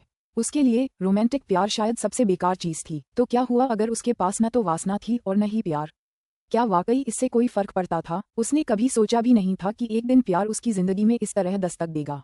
8 साल छोटी इस लड़की ने उसे पूरा कर दिया था। जीवन अब ठंडी योजनाओं और ठोस आंकड़ों के बारे में नहीं था, बल्कि यह कोमलता, लालसा, गर्मी, मिठास, संतुष्टि से भरा था। हालांकि इनके साथ क्रोध, निर्दयता, आवेग, इच्छा भी थी। जियांग मुये के घर पर जो नजारा उसने देखा था, उसे याद करते ही उसका निर्दयी पक्ष तुरंत पिंजरे से बाहर आ गया। उसने अनजाने में और दबाव डाला और अगले ही पल उनके आपस में जुड़े होंठों के बीच खून की महक फैल गई। उसके नीचे बैठी लड़की ने भौहें सिकोड़ी और लू टिंगजियाओ की पीठ अकड़ गई। हालांकि उसने उसे बस अपने होंठ चटकाते देखा, फिर वह गहरी नींद में सो गई, बिल्कुल बेरहम और विचारहीन। लू टिंगजियाओ ने अपनी उंगलियों से उसके नम, सूजे हुए होंठों को छुआ। उसकी पुतलियों में आग सी दौड़ गई और उसका मन हुआ कि वह सारे परिणामों को नजरअंदाज करके उसे एक चुंबन से जगा दे। अध्याय 68। मैं बहुत गुस्से में हूँ, लेकिन मुझे अपनी मुस्कान बनाए रखनी है। निंगशी पूरी रात सोती रही, जब तक कि अगली सुबह वह स्वाभाविक रूप से जाग नहीं गई। कल रात वह इतनी अच्छी नींद सोई थी कि उसे लग रहा था जैसे कुछ गड़बड़ है। उसकी जीभ का एक हिस्सा क्यों दुख रहा था? क्या कल रात सपने में उसने खुद को काट लिया था? क्या ये बहुत क्रूर था कि उसने खुद को काट लिया था? नाश्ते के समय सब कुछ सामान्य था। लू टिंगजियाओ के कपड़े देखकर ऐसा लग रहा था जैसे वो आज काम पर वापस जा रहा हो। उसने पश्चिमी शैली के कपड़े पहने हुए थे और किसी रईस की तरह कॉफी पीते और अखबार पढ़ते हुए बैठा था। उसके चेहरे पर हमेशा की तरह ठंड और दूरी थी, मानो कल रात कुछ हुआ ही न हो। निंगशी ने राहत की सांस ली और उसे लगा कि वह कुछ ज्यादा ही संवेदनशील हो रही थी। लू टिंगजियाओ के मन में उसके लिए कुछ अस्पष्ट भावनाएं तो थीं, लेकिन इतनी भी नहीं कि उसे उससे जलन हो, है ना? खासकर अपने ही भतीजे के लिए। लू टिंगजियाओ की अभिव्यक्ति सामान्य थी, लेकिन छोटे बच्चे की नहीं। सुबह सुबह छोटा बच्चा कठोर भाव लिए हुए था और इधर उधर उदास घूम रहा था, मानो किसी ने उससे कुछ छीन लिया हो। निंगशी ने छोटे बन के कटोरे में एक उबली हुई पकौड़ी रखी और प्यार से पूछा, प्यारी, क्या हुआ? क्या तुम दुखी हो? छोटे बन ने अपने प्यारे पापा की तरफ देखा, जो ऐसे दिखावा कर रहे थे जैसे कुछ हुआ ही न हो, और उसका गुस्सा और भी बढ़ गया। लेकिन जब उसे याद आया कि आंटी जियाओशी को उसकी मुस्कान देखना सबसे ज्यादा पसंद है, तो उसने अपने होंठों के कोनों को ऊपर उठाने की कोशिश की, ये दिखाते हुए कि वह ठीक है। मैं बहुत गुस्से में हूँ, लेकिन मुझे अपनी मुस्कान बरकरार रखनी है। ये देखकर निंगशी की चिंता खत्म हो गई। उसने जल्दी से नाश्ता खत्म किया और बोली, तो मैं पहले जा रही हूँ, तुम दोनों अपना समय लेकर खाना खाओ। आज दूसरा मुख्य पुरुष कलाकार सेट पर आने वाला था, इसलिए बेहतर होगा कि वह वहां जल्दी पहुंच जाए। जब वह अपना बैग लेकर जाने वाली थी, तो छोटा बन किसी समय उसके पास आया और उसने अपने छोटे से हाथ से उसके कपड़े पकड़ लिए। निंगशी उलझन में थी। क्या हुआ? ये देखकर कि वह कुछ समझ नहीं पा रही है, छोटे बन का चेहरा शिकायत से भर गया। उसके चेहरे पर ऐसा भाव था मानो उसने उसकी कृपा खो दी हो। वह जोर जोर से रोने ही वाला था। निंगशी ने अपना सिर खुजलाया और बहुत देर तक सोचती रही, पर समझ नहीं पाई कि उसने क्या गलती की है। आखिरकार वह बस लू टिंगजियाओ की तरफ मदद के लिए एक विनती भरी नजर ही डाल पाए। लू टिंगजियाओ ने उसकी ओर एक नजर डाली, फिर उसे शांत स्वर में याद दिलाया, तुम उसे अलविदा चुंबन देना भूल गई। ओह ओह ओह सॉरी। निंगशी ने अपना सिर मारा और आखिरकार उसे याद आ गया। लिटिल ट्रेजर ने आंटी शियाओशी को अलविदा कहा, फिर मुड़कर अपने प्यारे पापा की तरफ देखा। उस प्यारे से चेहरे पर तुरंत ही बेहद गुस्से का भाव आ गया। ऐसा लग रहा था जैसे वो कह रहा हो, ये मत सोचना कि अभी अभी मेरी मदद करने की वजह से तुम्हें माफ कर दिया गया है। लू टिंगजियाओ ने ऐसे व्यवहार किया जैसे उसे अपने बेटे का गुस्सा नजर ही न आया हो, और उसने शांत भाव से कॉफी की चुस्कियां लेते हुए कहा, माफ करना, मैं समझ नहीं पा रहा हूँ कि तुम क्या कहना चाह रहे हो। अगर तुम मुझसे बात करना चाहते हो तो बोलो या लिखकर बताओ।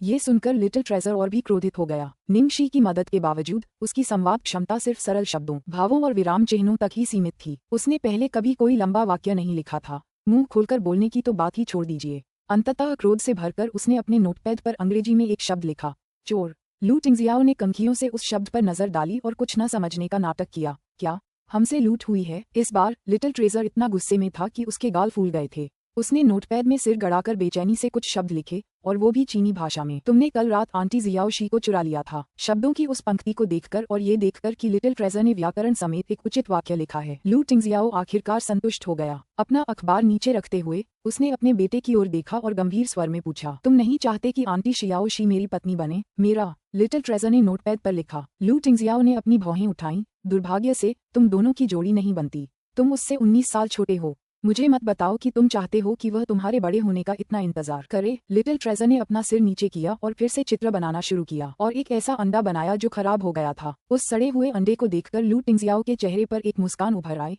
मैं सच बोल रहा हूँ, है ना? इतना कहने के बाद वह एक क्षण के लिए रुका और फिर मोहक स्वर में बोला, लेकिन अगर वह मेरी पत्नी बन गई तो बात अलग होगी। वह तुम्हारी माँ बन जाएगी। माँ। ये शब्द सुनकर छोटा खरगोश एक पल के लिए ठिठक गया। वह गहरी सोच में डूबा हुआ नीचे देखने लगा। उसके आंतरिक संघर्ष और डगमगाते विचार उसके नन्हे से चेहरे पर साफ दिखाई दे रहे थे। अध्याय 69। इतना सुंदर कि मेरे पैर लड़खड़ा रहे हैं। कलाकार और क्रू हमेशा की तरह वही थे। दूसरे पुरुष मुख्य कलाकार के आने के कारण कोई परिवर्तन नहीं किया गया। युवतियों का एक समूह मुख्य पात्र झाओ सिझोउ को घेरे हुए था। मनोरंजन जगत में उसके गौरवशाली पलों को याद करते हुए उनके चेहरे प्रशंसा से भरे हुए थे। जिया किंगकिंग और निंग जुएलुओ और भी करीब आ गए थे और उस समय वे उस हीरे के कंगन के बारे में बात कर रहे थे जो उसके पिता ने उसके लिए खरीदा था। सिर्फ निंग शी इधर उधर देख रही थी क्योंकि उसके दूसरे मुख्य पुरुष किरदार के साथ बहुत सारे दृश्य थे। दूसरे मुख्य पुरुष किरदार के हुनर का उसके काम पर बहुत असर पड़ता। जिया किंगकिंग ने अपनी कलाई पर चमकता हुआ हीरे का कंगन दिखाया। उसके हाव भाव साफ निंग शी की ओर इशारा कर रहे थे। शुएलुओ जी, देखो वो कितनी बेसब्री से उस आदमी के आने का इंतजार कर रही है। उसे निर्देशक की बातों पर पूरा यकीन था। क्या उसे लगता है कि उसके यूं इंतजार करने से कोई अच्छा एक्टर आ जाएगा? ये सुनकर निंग जुएलुओ के चेहरे पर बेबसी के भाव उभर आए। उसने नाराजगी भरे लहजे में कहा, अरे निंग शी की आलोचना मत करो। उसके सबसे ज्यादा सीन दूसरे पुरुष नायक के साथ हैं, तो स्वाभाविक है कि वो उसके बारे में ज्यादा चिंतित होगी। हे सच में काफी हैं, और कितने सारे चुंबन और बिस्तर के दृश्य हैं। शुक्र है मैंने शुरुआत में वो रोल नहीं लिया, वरना मेरा फायदा उठाया जाता। जिया क्विंकिंग खुश हो रही थी। इतना कहने के बाद उसने ईर्ष्या से निंग जुएलुओ को देखा। जुएलुओ जी अभी भी सबसे अच्छी है। तुम्हारा बॉयफ्रेंड बहुत हैंडसम है और तुम्हारा पार्टनर भी बहुत हैंडसम है। इस समय निर्देशक गुओ किशेड की उत्साहित आवाज सेट के प्रवेश द्वार से सुनाई दी। आओ आओ आओ, सब लोग आ जाओ। हमारे दूसरे मुख्य पुरुष कलाकार ईश्वरीय डॉक्टर सन हुआनकी का किरदार निभाने वाले यहाँ हैं। सब लोग आकर उनका अभिवादन करें। कलाकारों और क्रू ने बिखरे हुए जवाब दिए और झाओ सिझोउ का उठने का बिल्कुल भी इरादा नहीं था। युवतियां भी अभी भी उसे घेरे हुए थीं, उसे अपनी हथेलियां पड़ने देने के लिए संघर्ष कर रही थीं। जिया क्विंकिंग ने तिरस्कार से भरी टीएसके की आवाज निकाली और देखने की भी जहमत नहीं उठाई। निंग जुएलुओ ने उसका मेकअप ठीक किया और फिर उठकर उसे समझाया, हमें अभी भी जाकर उसका अभिवादन करना चाहिए, हम सब यहाँ सहकर्मी हैं। तभी जिया क्विंकिंग अनिच्छा से उसके पीछे ब्रेक रूम से बाहर आ गई। निंग शी पहले ही पल स्वाभाविक रूप से दौड़कर वहां पहुंची और देखने के लिए अपना सिर आगे बढ़ाया। अगले ही पल उसका पूरा शरीर मानो दैवीय बिजली से स्तब्ध हो गया। निर्देशक के बगल वाला आदमी था। वो आकर्षक सुनहरे बाल, भले ही उसने खुद को ये सोचकर धोखा देने की कोशिश की कि उसने गलत देखा है, यह असंभव था। दूसरा पुरुष प्रधान किरदार वह व्यक्ति क्यों होगा? यह वास्तविक नहीं हो सकता। प्रवेश द्वार की दिशा से काम करने वाला लड़का जियाओली अचानक जोर से चिल्लाया जैसे कि वह मारा जा रहा हो। जिया किंगकिंग ने गहरी भौहें चढ़ाईं। क्या तुम पागल हो? तुम किस लिए चिल्ला रहे हो? इतना कहकर उसने नजर घुमाई और देखा कि वह आदमी निर्देशक के पीछे आ रहा है। वह भी एक बार सदमे में चीखी। क्या हुआ? निंग जुएलुओ ने पूछा। जियांग मुए। जुएलुओ जी, ये जियांग मुए है। जिया क्विंकिंग ने उत्साह से निंग जुएलुओ की बाह पकड़ ली। क्या? निंग जुएलुओ ने उसकी नजर का अनुसरण किया। उसने देखा कि डायरेक्टर साहब इस समय खुशी खुशी आगे आगे चल रहे थे। उनका व्यवहार विनम्र और देखभाल करने वाला था, जबकि एक गोरा आदमी पीछे से उनका पीछा कर रहा था। उन्होंने बेहद trendy high contrast T shirt और शॉर्ट्स पहने हुए थे, एक हाथ जेब में डाले हुए थे और उनके चेहरे पर उनकी अनोखी अहंकारी झलक रही थी। वह बिल्कुल बदमाश लग रहे थे। जब उन्होंने मुस्कुराकर देखा तो उनके कुछ बेहद प्यारे कुत्ते भी दिखाई दिए। जियांग मुए दूसरा पुरुष प्रधान वास्तव में जियांग मुए था। यहाँ तक कि निंग जुएलुओ भी इस परिणाम से हैरान था। झाओ सिझोउ को घेरे खड़ी युवतियां अब तक भूखे भेड़ियों के झुंड की तरह प्रवेश द्वार की ओर दौड़ पड़ी थीं। ओह, जियांग मुए, क्या ये सच में जियांग मुए है? क्या मैं अंधा हो रहा हूँ? जल्दी से मुझे चुटकी काटो। हे भगवान, वह सचमुच चलता फिरता कामोद्दीपक है। वह बहुत सुंदर है। वह इतना सुंदर है कि मेरे पैर लड़खड़ा रहे हैं। मैंने तो ये भी सुना है कि जियांग मुए की दादी नानी भी प्रशंसक हैं। उसने तो एक 80 साल की दादी का दिल भी जीत लिया है। मुझे मत रोको, उसे व्यक्तिगत रूप से देखना बहुत दुर्लभ है। मैं उसके साथ सोने जा रही हूँ। अगर मैं अपने जीवन में कम से कम एक बार जियांग मुए के साथ नहीं सो पाए तो मैं नमकीन मछली से कैसे अलग हूँ? अध्याय 70। आइए थोड़ी और रोमांचक शुरुआत करें। मनोरंजन जगत में इस समय सबसे आकर्षक युवा कौन था? आप चाहे किसी से भी पूछें, वे आपको यही बताएंगे कि यह जियांग मुये है। जिया किंग अब तक हकीकत को स्वीकार नहीं कर पा रही थी। वह इधर उधर टहलते हुए बोली, क्या उन्होंने कहीं कोई गलती की है? क्या जियांग मुये विदेश में फिल्म नहीं बना रहा था? अगर वह वापस भी आ जाता तो दूसरे पुरुष प्रधान की इतनी छोटी सी भूमिका क्यों लेता? निंग ज़ुएलुओ ने धीरे से बुदबुदाया, मैंने सुना है कि जियांग मुये ने मुख्य भूमिका के अलावा कोई और भूमिका लेने से इनकार कर दिया है। और तो और, इस फिल्म का मुख्य प्रायोजक स्टारलाइट एंटरटेनमेंट है। तो फिर वह एक स्वर्ण युग के कलाकार के रूप में यहाँ क्यों आएगा? हालांकि कुछ पल पहले तक वो इस बात का जश्न मना रही थी कि उसका फायदा नहीं उठाया जाएगा, लेकिन जिया किंग अब पागल होने के कगार पर थी। धिक्कार है, ये कैसे हो गया? निंग शी की किस्मत इतनी अच्छी कैसे है? जियांग मुये को मेरा होना चाहिए था। मेरा ये सब इसलिए हुआ क्योंकि उसने मेरी भूमिका इतनी बेशर्मी से निभाई। उसके आसपास खड़े लोगों को उसकी अभिव्यक्ति देखकर सहानुभूति हुई तथा वे उसके उन्माद से बिल्कुल भी आश्चर्यचकित नहीं हुए। ऐसा इसलिए था क्योंकि मनोरंजन जगत में हर कोई जानता था कि जिया किंग जियांग मुये से प्यार करती थी और उसने पहले भी अपने वीबो पर सार्वजनिक रूप से यह बात कबूल की थी। हालांकि जियांग मुये ने उसे पूरी तरह से नजरअंदाज कर दिया था, फिर भी वह एक उत्साही प्रशंसक की तरह अपने वीबो पर जियांग मुये से जुड़ी खबरें अक्सर पोस्ट करती रहती थी। गुओ किशेग ने जबरदस्त ताकत लगाई और आखिरकार उन पागल औरतों के समूह को शांत कर दिया। वह मजाक करने से खुद को रोक नहीं पाया। मुये, देखो तो तुमने हमारे दल की औरतों को कैसे अपनी उंगली पर नचा लिया है। खूबसूरत लड़कों के साथ तो वाकई ज्यादा अच्छा व्यवहार होता है। जियांग मुये ने भी मजाक में कहा, डायरेक्टर, आपने सुना नहीं? ये सब मेरे साथ सोना चाहते हैं, इसलिए आपको मेरी रक्षा करनी होगी। ठीक है, हा कोई बात नहीं, तुम्हारी साथी युद्ध देवी मेंग चांगे है, वो तुम्हारी रक्षा करेगी। अरे हाँ, निंग शी कहाँ है? वो बार बार पूछ रही थी कि उसका दूसरा पुरुष नायक कौन होगा। अब वो कैसे गायब हो गई? गुओ किशेग ने उसे चारों ओर देखा। जियांग मुये के होठों पर हल्की सी मुस्कान थी। शायद वह मुझसे डर गई थी। हो सकता है इस देश की लगभग सभी लड़कियां आपकी प्रशंसक हों। हो सकता है निंग शी भी आपकी प्रशंसक हो और उसे अपने आदर्श को देखकर सदमा लगा हो। गुओ किशेग मुस्कुराते हुए बोला। जब वे दोनों बात कर रहे थे, निंग शी वहां आ गई। कुछ ही देर में निंग शी के चेहरे के भाव एकदम निखर गए। उसने मुस्कुराते हुए सामने वाले व्यक्ति की तरफ हाथ बढ़ाया और कहा, सीनियर जियांग, आपसे मिलकर खुशी हुई। मैं निंग शी हूँ। आपके साथ काम करके मुझे बहुत खुशी हुई। हालांकि निंग शी जियांग मुये की ही उम्र की थी, लेकिन चूंकि जियांग मुये ने पहले ही उद्योग में प्रवेश कर लिया था, इसलिए वह उससे वरिष्ठ था और उसे उसके प्रति सम्मानपूर्ण व्यवहार करना था। आपसे मिलकर अच्छा लगा। जियांग मुये के होंठ मुड़ गए। उसने हल्के से उसका हाथ मिलाने के लिए हाथ बढ़ाया, लेकिन अगले ही पल अपनी छवि की परवाह किए बिना उसने लगभग उसका हाथ झटक दिया। इस शापित लड़की ने उसके हाथ की हड्डियां लगभग कुचल दी थीं। जियांग मुये ने अपने भावों को शांत रखने के लिए संघर्ष किया और ऐसा व्यवहार किया जैसे उसे अचानक एहसास हुआ हो, आह निंग शी, तो ये तुम हो। ओह, क्या आप एक दूसरे को जानते हैं? गुओ किशेग ये सुनकर हैरान रह गया। सिर्फ निर्देशक ही नहीं, बल्कि बाकी कलाकार और क्रू की नजरें जियांग मुये पर टिकी थीं। जियांग मुये ने छिपे अर्थ के साथ मुस्कुराते हुए कहा, बेशक हम एक दूसरे को जानते हैं। उस अस्पष्ट स्वर को सुनकर और सबकी अजीब निगाहों को देखकर निंग शी इतनी क्रोधित हो गई कि उसके हाथ कांपने लगे। वह उसे पीटने की तीव्र इच्छा को रोक ही नहीं पा रही थी। ये देखकर कि निंग शी का चेहरा गुस्से से लगभग सफेद पड़ रहा था, जियांग मुये ने आखिरकार धीरे से कहा, हमने पहले ब्लू बर्ड के सेट पर एक साथ काम किया था। ओह, मैंने निंग शी को पहले कभी ऐसा कहते क्यों नहीं सुना? गुओ किशेग हैरान रह गया। निंग शी को ऐसा लगा जैसे वो अभी अभी मौत से बचकर आई हो। उसकी पीठ पसीने से लथपथ थी। उसने विनम्रता से जवाब दिया, डायरेक्टर गुओ, मैं तो उस समय सिर्फ मुख्य नायिका की स्टंट डबल थी। कमाल की बात है कि सीनियर जियांग मुझे याद रखते हैं। गुओ किशेग ये सुनकर हंस पड़ा, अरे वाह, मैंने तो सोचा भी नहीं था कि तुम दोनों का ऐसा हश्र होगा। ये तो बहुत अच्छी बात है, क्योंकि तुम पहले भी साथ काम कर चुके हो और एक दूसरे को जानते भी हो। मुझे नहीं लगता कि तुम्हें गर्मजोशी दिखाने की जरूरत है। चलो शुरुआत थोड़ी और रोमांचक से करते हैं और एक टकराव वाले सीन से करते हैं, ठीक है? निंग शी, ओह, टकराव वाला सीन? और भी रोमांचक? डायरेक्टर, प्लीज ऐसा मत करो, ये लोग परिचित नहीं हैं। जियांग मुये खुशी से मुस्कुराया, जरूर। निंग शी का मन हुआ कि वह आगे बढ़े और उन दुष्ट छोटे कुत्तों को उखाड़ फेंके। अध्याय 71। अत्याचारी ने मासूम फूल चुरा लिया। चिंता मत करो, मुझे देखने दो कि कौन सा दृश्य अच्छा होगा। गुओ किशेग ने उत्साह से पटकथा पलटी। निंग शी मन ही मन बेचैनी से चिल्ला रही थी, डायरेक्टर, बस सीन 46 चुन लो। अगर तुम मुझे अभी वो सीन करने दोगे तो मैं जरूर अच्छा करूंगी। वह दृश्य सुन हुआन की द्वारा सेना शिविर में एक महिला को बचाने और उस महिला के बहकावे में आने का था। मेंग चांगे का गुस्सा बहुत भड़कीला था और यह गलतफहमी होने पर कि वह धोखा दे रहा है, उसने उसकी पिटाई कर दी, मानो उसने उसके विचारों को समझ लिया हो। जियांग मुये ने अपनी कमर को थोड़ा झुकाया और उसके कान के पास फुसफुसाया, मेरी प्यारी, क्या तुम उस दृश्य को अभिनय करने के बारे में सोच रही हो जिसमें तुमने मुझे पीटा था? निंग शी ऐसे दूर हटी जैसे उसे बिजली का झटका लगा हो। कमीने, दूर हो जाओ मुझसे। इस आदमी की बदौलत उसके प्रति नफरत अब इतनी बढ़ गई थी कि 10 बैल भी उसे दूर नहीं कर पाते थे। वह पहले से ही जिया क्विंकिंग और निंग जुएलो, विशेष रूप से जिया क्विंकिंग की ओर से उसके लिए इंतजार कर रही पागल चालों की कल्पना कर सकती थी। उसके लिए दिन गुजारना पहले से ही काफी कठिन था। अब तो बर्फीले तूफान में उसके ऊपर और अधिक बर्फ जमा हो रही थी।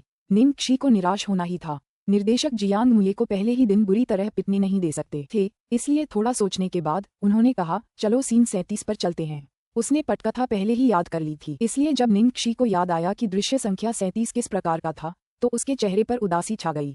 यद्यपि यह कोई बिस्तर दृश्य या चुंबन दृश्य नहीं था, फिर भी यह कोई बेहतर दृश्य नहीं था।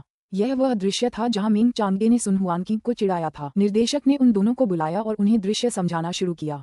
मिंग परिवार हमेशा से सेनापति रहा था और युद्ध के मैदान में प्रभावशाली उपलब्धियां हासिल की थीं। हालांकि उनके बढ़ते प्रभाव ने उनके शासक को उनसे भयभीत कर दिया था और सेनापति के परिवार को आसन खतरे में डाल दिया था। सम्राट अफवाहों और बदनामी से भ्रमित हो गया, जिसके कारण मेंग चांगे के पिता युद्ध में मारे गए। सौभाग्य से मेंग चांगे के बड़े भाई मेंग चांगफेंग पहले से ही अपने पैरों पर खड़े होने में सक्षम थे और उन्होंने अपने पिता का स्थान ले लिया, जिससे नन्ही चांगे निश्चिंत जीवन जी सकी। वह दिन भर शहर में घूमती रहती थी और चांगवान की सड़कों पर एक छोटी सी गुंडागर्दी करती थी। जब निर्देशक ने छोटा तानाशाह शब्द का जिक्र किया तो जियांग मुये के होंठ सिकुड़ गए और उसने निंग क्षी की तरफ देखा। उसने मुंह से कहा, ये तो तुम्हारी ही आवाज है। निंग क्षी ने उसकी बात अनसुनी कर दी और निर्देशक की बात ध्यान से सुनती रही। ये छोटा बदमाश दिन भर पुरुषों के कपड़े पहने रहता था और बिल्कुल भी जवान औरत जैसा नहीं दिखता था। 16 साल की उम्र में जब उसकी मुलाकात सड़क पर सुन हुआनकिंग से हुई, तभी उसे पहली नजर में ही उससे प्यार हो गया और वह रोज उसे परेशान करने लगी। जियांग मुये ने अपना हाथ उठाया और बोला, निर्देशक, क्या यह एक अत्याचारी का महिला संस्करण नहीं है जो एक निर्दोष फूल चुरा रहा है? निंग क्षी, तुम अत्याचारी हो। गुओ किशेग ने हल्की खांसी की और तारीफ करते हुए कहा, मुये, तुमने इसे अच्छी तरह समझ लिया है। ये लगभग वैसा ही है। तो मैं जो मुख्य बात कहना चाह रहा था वह ये है कि तुम्हारी भूमिकाएं हमेशा से ही ज्यादा मजबूत और सक्रिय स्वभाव की रही हैं। हालांकि इस बार ये बिल्कुल इसके विपरीत है, इसलिए तुम्हें इस बदलाव पर ध्यान देना होगा। ये सुनकर निंग क्षी को थोड़ी चिंता होने लगी। यह आदमी हमेशा से दबंग सीईओ, दबंग सीनियर, दबंग राजकुमार वगैरह जैसे किरदार निभाता आया है। क्या वह मेंग चांगे के बुद्धिमान और नाजुक डॉक्टर का किरदार निभा पाएगा? जियांग मुये ने ऐसे व्यवहार किया जैसे वह बातों को बहुत गंभीरता से ले रहा हो और अपनी समझ का संकेत देते हुए सिर हिलाया। मैं समझ गया, डायरेक्टर। मैं ही कमजोर हूँ और मजबूर हूँ। गुओ किशेग ने उन दोनों को चिंता से देखा। दरअसल उसे जियांग मुये से ज्यादा निंग क्षी की चिंता थी। उसे चिंता थी कि निंग क्षी इतनी औरत है कि मेंग चांगे के गुंडागर्दी भरे अंदाज में अभिनय नहीं कर सकती। मैंने ये सीन इसलिए चुना क्योंकि इससे तुम दोनों के बीच की केमिस्ट्री की परीक्षा होगी। ज्यादातर समय तुम दोनों में से एक बदतमीज बदमाश की भूमिका निभाएगा, जबकि दूसरा उस बदमाश के साथ नरमी और सहनशीलता से पेश आएगा। अगर तुम इस सीन को अच्छे से निभा पाओगे तो बाकी सीन में कोई दिक्कत नहीं होगी। ठीक है, अभी के लिए बस इतना ही कहूंगा। जब तुम इसे अमल में लाओगे तो देखेंगे क्या होता है। तुम दोनों जाओ, अपना मेकअप करवाओ और अपनी अपनी पोशाकें पहन लो। अध्याय 72। तुम मेरे द्वारा पूरी तरह से उत्पीड़ित हो। निंग क्षी सबसे पहले पोशाक बदलकर बाहर आई। वह एक जवान लड़के की तरह साफ सुथरे कपड़े पहने हुए थी, जिसमें लाल और सफेद रंग के रंग थे। उसके बाल एक सुंदर ऊंची पोनीटेल में बंधे थे। उसकी भौहें गहरी और उभरी हुई थीं और उसमें एक वीरतापूर्ण भावना थी। वह बिल्कुल 16 साल की मेंग चांगे जैसी लग रही थी। यहाँ तक कि वे लोग भी जो हमेशा निंग कसी के खिलाफ पक्षपाती रहे थे, यह मानने से खुद को नहीं रोक पाए कि वह इस भूमिका के लिए बिल्कुल उपयुक्त थी। पहले तो गुओ किशेग को चिंता हुई कि निंग क्षी जैसी बेहद खूबसूरत अभिनेत्री सिर्फ एक खास तरह के किरदार ही निभा पाएगी। उसे उम्मीद नहीं थी कि वह इतनी लचीली होगी। उसने संतोष से उसकी तारीफ की और फिर बेचैनी से उसे चेतावनी दी, निंग क्षी, जरा सोचो, तुम्हें थोड़ा खुलना होगा। अपने रूप रंग को लेकर ज्यादा चिंता मत करो, ठीक है? इस सीन के लिए तुम्हें एक गुंडे की तरह अभिनय करना होगा। जितना ज्यादा बेकाबू उतना अच्छा। डायरेक्टर, आप निश्चिंत रहिए, मुझे विश्वास है कि वह ये कर सकती है। इस समय तक जियांग मुये ने भी पोशाक बदल ली थी और ड्रेसिंग रूम से बाहर निकल गई थी। जिस क्षण जियांग मुये ने पर्दे को एक तरफ धकेला और बाहर चला गया, सेट पर मौजूद लोग तुरंत आश्चर्य से हौंफने लगे और यहाँ तक कि निंग कसी ने भी आश्चर्य से अपनी भौहें उठा लीं। पोशाक पहनने के बाद जियांग मुये का पूरा स्वभाव बदल गया था। बांस के प्रिंट वाला नीला चोगा पहने उसका चेहरा जैड जैसा लग रहा था और उसकी भौहें गर्म और दयालु थीं। ऐसा लग रहा था मानो वह किसी पुरानी पेंटिंग से निकल कर आया हो। जियांग मुये ने गर्व से स्तब्ध निंग क्षी की ओर देखा। उसने फुसफुसाते हुए पूछा, क्या सोचती हो? क्या स्वर्ग मेरी खूबसूरती के आगे नहीं रो रहा? यह अफसोस की बात थी कि जैसे ही उसने अपना मुंह खोला, छवि खराब हो गई। निंग क्षी ने विनम्रता से कहा, मानो वो जियांग मुये से कहानी पर चर्चा कर रही हो। उसने 3 शब्द कहे, विनम्र और कमजोर। आप, मैं, मेरा क्या? मुझे आपको बताते हुए दुख हो रहा है, लेकिन इस कहानी में आप पूरी तरह से मेरे द्वारा प्रताड़ित हैं। अरे हाँ, फिर मुझे वो सीन क्यों याद आ रहा है जिसमें मैं पलटवार करता हूँ? वो तो बैड सीन लग रहा है।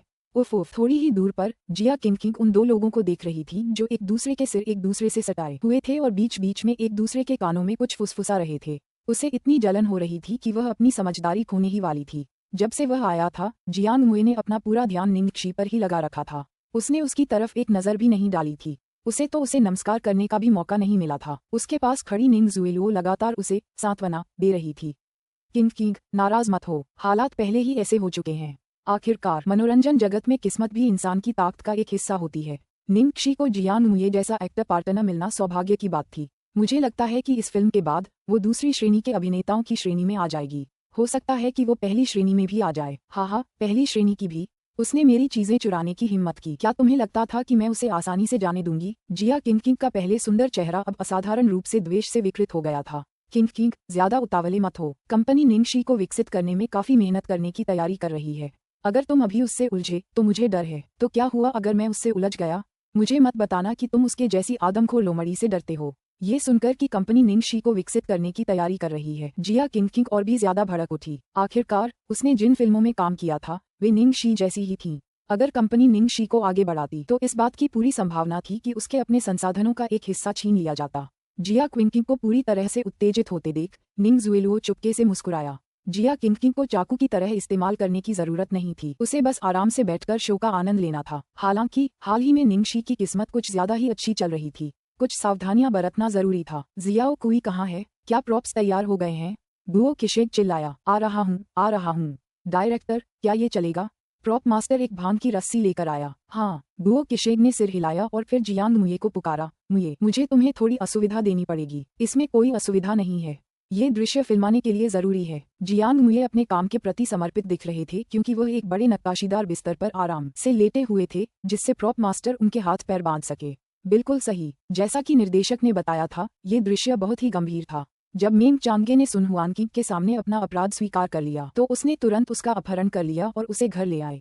अध्याय 73, चलते रहो, रुको मत। इस दृश्य को देखने के बाद सेट पर मौजूद सभी युवतियां फिर से उत्तेजित हो गईं।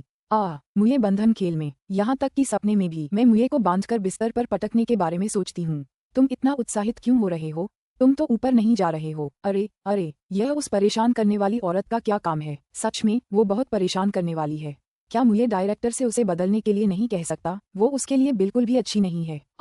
गुओ किशेग ने खांसकर सबको शांत होने का इशारा किया। फिर उसने ताली बजाई और चिल्लाया, ठीक है, सब तैयार हो जाओ। 3, 2, 1, एक्शन। निंगक्षी पर आसपास हो रही बातचीत का जरा भी असर नहीं हुआ। जब डायरेक्टर की आवाज धीमी हुई तो उसके चेहरे के भाव तुरंत बदल गए। उसकी आंखें एक 16 साल की युवती जैसी हो गईं, निर्मल, साफ और सूरज की तरह जीवंत। उसका चेहरा एक आलसी, बेपरवाह भाव से पूरी तरह सज गया था। उसने अपनी स्कर्ट का हेम ऊपर उठाया, एक पैर ऊपर उठाया और अपने कमरे का दरवाजा लात मारकर खोल दिया। इसके बाद कैमरा जियांग मुए पर चला गया। एक युवक लाल रंग की चादर पर हाथ पैर बांधे लेटा हुआ था। उस रंग ने उसके रंग को और भी पीला और कमजोर बना दिया था, जिससे देखने वाले को उसे देखने का मन कर रहा था। दरवाजे पर लात की आवाज सुनकर सुन हुआनकिंग ने धीरे से अपनी आंखें खोलीं। उसने हैरानी से देखा कि एक युवती पीछे से रोशनी बिखेरती हुई बिस्तर की ओर आ रही है। मेंग चांगे बिस्तर के पास अपनी गांठ टिकाकर बैठ गई। उसने अपनी छाती से तेल लगे कागज का एक पैकेट निकाला। मुझे फोक्सिंग स्टोर से ये तले हुए चेस्टनट खरीदने के लिए 1 घंटा लाइन में लगना पड़ा। तुम कुछ खाओगी? सुन हुआनकिंग ने अपना सिर घुमा लिया और आंखें बंद कर लीं, उसे पूरी तरह से अनदेखा कर दिया। मेंग चांगे ने एक छीलकर उसके मुंह में डाल दिया। वह चालाकी से मुस्कुराई। नहीं खाऊंगी तो मैं तुम्हें खिलाऊंगी, ऐसे तरीके से कि तुम्हें शर्मिंदगी हो। सुन हुआनकिंग ने तुरंत अपनी आंखें खोलीं। उसकी आंखों में 3 भाग क्रोध और 7 भाग अपमान था। तुम एक लड़की हो, तुम इतनी बेशर्म कैसे हो सकती हो? मेंग चांगे ने उसकी तरफ एक नजर डाली और अपनी भौहें ऊपर उठाईं। विनम्रता, शर्म करने से क्या फायदा? क्या इससे दुश्मन मर सकता है या पत्नी मिल सकती है? सुन हुआनकिंग गुस्से से भड़क उठी। मेंग परिवार वफादार और नेक है। तुम्हारे हर पूर्वज ने देश के लिए युद्ध लड़ा था, लेकिन तुम तो दिन भर स्कूल से भागकर दूसरों को धमकाते रहते हो। तुम अपने परिवार के पूर्वजों का सामना कैसे करोगे? मेंग चांगे ने अपने आसपास के लोगों से यही बातें इतनी बार सुनी थीं कि उसके कान लगभग उड़ गए थे। अपनी उंगलियों से कानों को बंद करके मुंह में एक अखरोट का टुकड़ा दबाए हुए उसने जोर से कहा, तुम इस उम्र में भी अविवाहित हो। संतानहीन होने के 3 तरीके हैं, लेकिन सबसे बुरा है कोई वंशज न होना। तुम अपने परिवार के पूर्वजों का सामना कैसे करोगी? सुआन हुआनकिंग उसके टेढ़े मेढ़े तर्क से हताश होकर लगभग मर ही गया। उसने घमंड से कहा, ये 2 अलग अलग मामले हैं। वैसे मेरी रुचि तो कहीं और है। मेंग चांगे ने पलंग के पास पैर पटका। अपने हाथों में चाबुक लिए उसने सुन हुआनकिंग को बार बार कोड़े मारे। अंत में उसने उसकी ठुड्डी ऐसे उठाई जैसे न तो कठोरता हो और न ही कोमलता। उसके हाव भाव किसी चालाक और शरारती छोटी लोमड़ी जैसे थे। डॉक्टर सुन, आप इस सुझाव के बारे में क्या सोचते हैं? मैं आपकी पत्नी बनूंगी। एक बार जब मैं आपकी पत्नी बन जाऊंगी तो आप जो भी कहेंगे करूंगी। अगर आप चाहते हैं कि मैं पूर्व की ओर चलूं तो मैं पश्चिम की ओर नहीं चलूंगी। अगर आप चाहते हैं कि मैं अच्छा व्यवहार करूं तो मैं आपकी बात मानूंगी। क्या हम दोनों अपने पूर्वजों का इस तरह सामना नहीं कर पाएंगे? सुन हुआन किंग हक्का बक्का रह गया। उसके चेहरे पर एक बेचैनी सी झलक रही थी। बकवास मत करो, मानो उसने एक बिल्कुल नई दुनिया खोज ली हो। मेंग चांगे आगे बढ़ी और लगभग उसके चेहरे को छूने ही वाली थी। अरे डॉक्टर सन, आप तो शर्मा रहे हैं। आप तो मुझे पसंद करते हैं ना? क्यों न हम अपनी शादी की रात पर ही बात पक्की कर लें? काटना। जब डायरेक्टर ने कट चिल्लाया तो सब बेसब्री से इंतजार कर रहे थे। रुके क्यों न इसे अभिनय करते रहें। वे देखना जारी रखना चाहते थे। वे उन्हें डील पक्की करते देखना चाहते थे। अध्याय 74। मानो उसकी आत्मा चूस ली गई हो। उनकी अभिनय क्षमता एक दूसरे के बराबर थी और उन्होंने बहुत अच्छा प्रदर्शन किया था। खासकर निंगशी के अभिनय ने ही उन्हें पूरी तरह से मंच पर ला खड़ा किया था और उनके मन में उसके प्रति सभी पूर्वाग्रहों को दूर कर दिया था। जो प्रशंसक शुरू से ही यही चाह रहे थे कि निंगशी उनकी सबसे प्रिय मूर्ति को हाथ भी न लगाए, अब उनकी दिली इच्छा बदल गई थी कि वह जल्दी से ऐसा कर दे। उसे ऐसा करते देख वे इतने उत्साहित हो गए मानो वे ही यह काम कर रहे हों। बेशक होश में आने के बाद वे हमेशा की तरह निंगशी को नजरअंदाज कर रहे थे। सभी ने जियांग मुये को घेर लिया, चिंता जाहिर करते हुए, उसके हालचाल पूछते हुए, उसके अभिनय कौशल की तारीफ करते हुए। आज जिया क्विंकिंग के अलावा जो सबसे अधिक उदास था वह संभवतः झाओ सिझोउ था।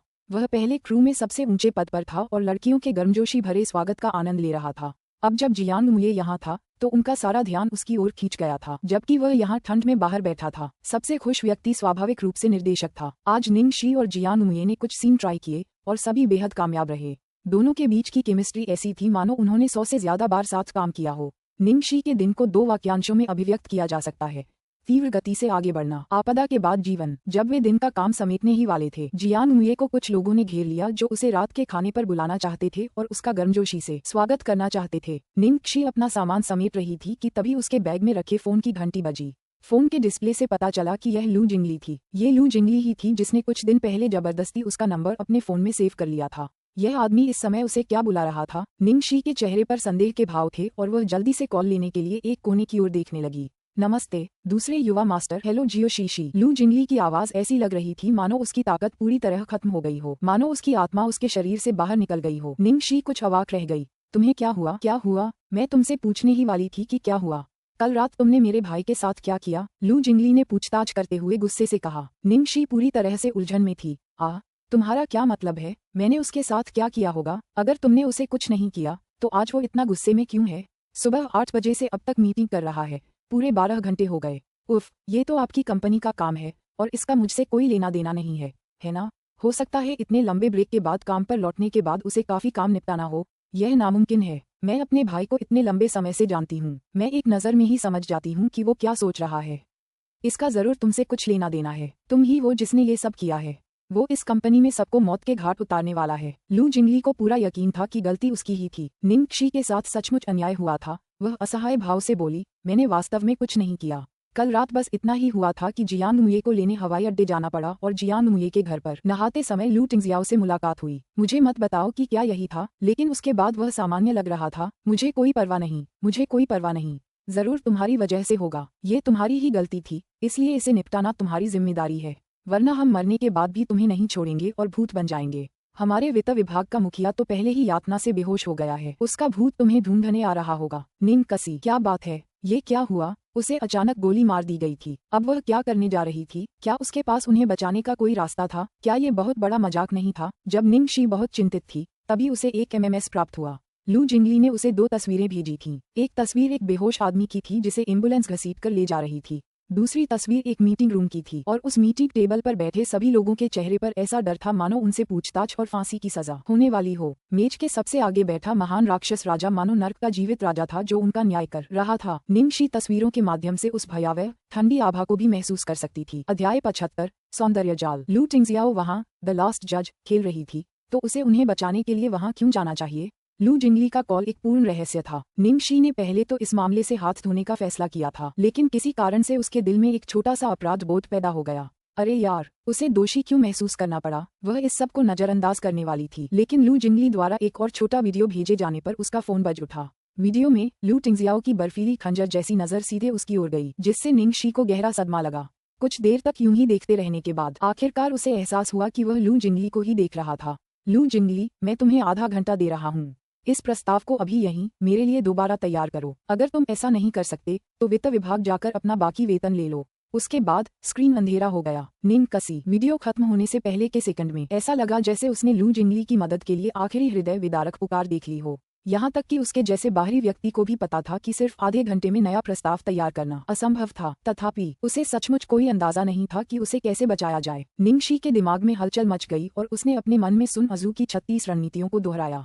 दुश्मन के काम करते हुए आराम से इंतजार करो, लू जिंगली का भूत उसे मार डालेगा। दुश्मन के सरदार को पकड़कर उसे हराना। लू टिंगजियाओ खुद राजा था। अपने साथियों को बचाने के लिए दुश्मन की किसी प्रिय चीज पर हमला करो। उसे ऐसा कुछ कहाँ से मिलने वाला था। जब तक खूबसूरती का जाल। खांसी। आखिरकार निंगशी ने अपने सिर पर थप्पड़ मारा। मुझे मिल गया। बाघ को उसकी मांद से बाहर निकालो। निंगशी ने गहरी सांस ली, खुद को शांत किया, फिर लू टिंगजियाओ को बुलाया। वर्तमान समय में लू कॉर्पोरेशन में मीटिंग रूम में लू टिंगजियाओ का फोन बड़ी स्क्रीन से जुड़ा हुआ था और कंपनी की कुछ आंतरिक जानकारी प्रदर्शित कर रहा था। कंपनी के उच्च अधिकारी अपना 12,000% ध्यान स्क्रीन पर केंद्रित कर रहे थे, क्योंकि लू टिंगजियाओ बाद में उनसे सवाल पूछने वाला था। यह उतना ही डरावना था जितना कि बचपन में शिक्षकों द्वारा कक्षा में पूछे गए प्रश्न थे।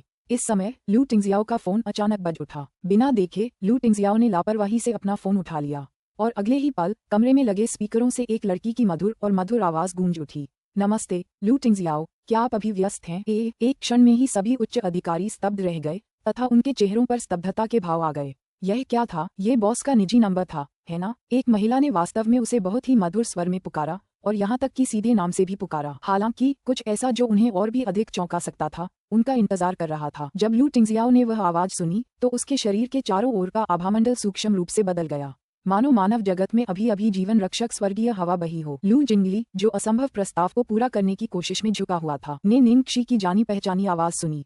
पल भर में उसकी आंखों में आंसू आ गए। भाभी, आखिर आ ही गई आप। सिस्क। लू टिंगजियाओ का जवाब बस एक पल के लिए रुका। इसके बाद उसने अपने फोन को डिस्प्ले से जोड़ने वाली केबल निकाली और फोन कान के पास रख लिया। उसके हाव भाव में जरा भी बदलाव नहीं आया और उसका स्वर भी उतना ही ठंडा और कठोर था। कुछ तो बात है। फोन के दूसरी तरफ से इतनी डरावनी आवाज सुनकर निंगशी पीछे हटना चाहती थी, लेकिन आखिरकार उसने हिम्मत नहीं हारी। उसने अपनी सबसे कोमल मीठी आवाज में बुदबुदाते हुए कहा, क्या तुम आज रात वापस आ रहे हो? हमने लिटिल ट्रेजर से वादा किया था कि आज हम हॉटपॉट खाने जाएंगे। लू टिंगजियाओ ने उदासीन भाव से कहा, मैं व्यस्त हूँ, शायद वापस न आ पाऊँ। टीएल नोट: 36 रणनीतियाँ सुन अजू की युद्ध कला से ली गई हैं। मैंने इस पर विकिपीडिया लेख से कुछ अनुवाद उधार लिए हैं।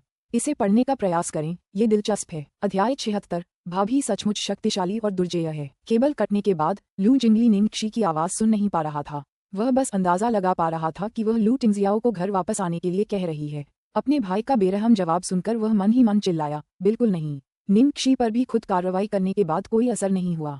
मुझे मत बताओ कि यहीं मरना मेरी किस्मत है। निंगशी की आवाज और भी धीमी हो गई, लेकिन मुझे लिटिल ट्रेजर को अकेले बाहर ले जाने का आत्मविश्वास नहीं है। अगर कुछ अनपेक्षित हो गया तो लिटिल ट्रेजर जरूर चाहता है कि तुम भी हमारे साथ आओ। वापस आ जाओ, ठीक है? प्लीज। लू टिंगजियाओ 3 सेकंड तक चुप रही, फिर बोली, ठीक है, मैं तुरंत घर लौट जाऊंगी। लू जिंगली एक पल के लिए हक्का बक्का रह गया। उसे अचानक ऐसा लगा जैसे वह किसी तेज रोशनी में लिपट गया हो, मानो वह स्वर्ग में चढ़ने वाला हो। भाभी सचमुच बहुत शक्तिशाली और दुर्जेय हैं। वह जानता था कि वह ऐसा कर सकती है। उसने सोचा था कि उसका भाई नहीं मानेगा, लेकिन पता चला कि यह तो बस एक असुंडेरे कृत्य था। फोन रखने के बाद लू टिंगजियाओ ने 2 शब्द कहे, बैठक स्थगित।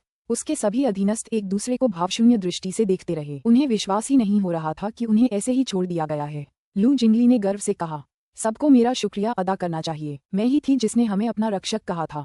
तुम सब मेरे इशारे पर चल रहे हो। बैठक समाप्त होते ही लू जिंगली को घेर लिया गया। दूसरे युवा गुरु, क्या हमने अभी गलत सुना?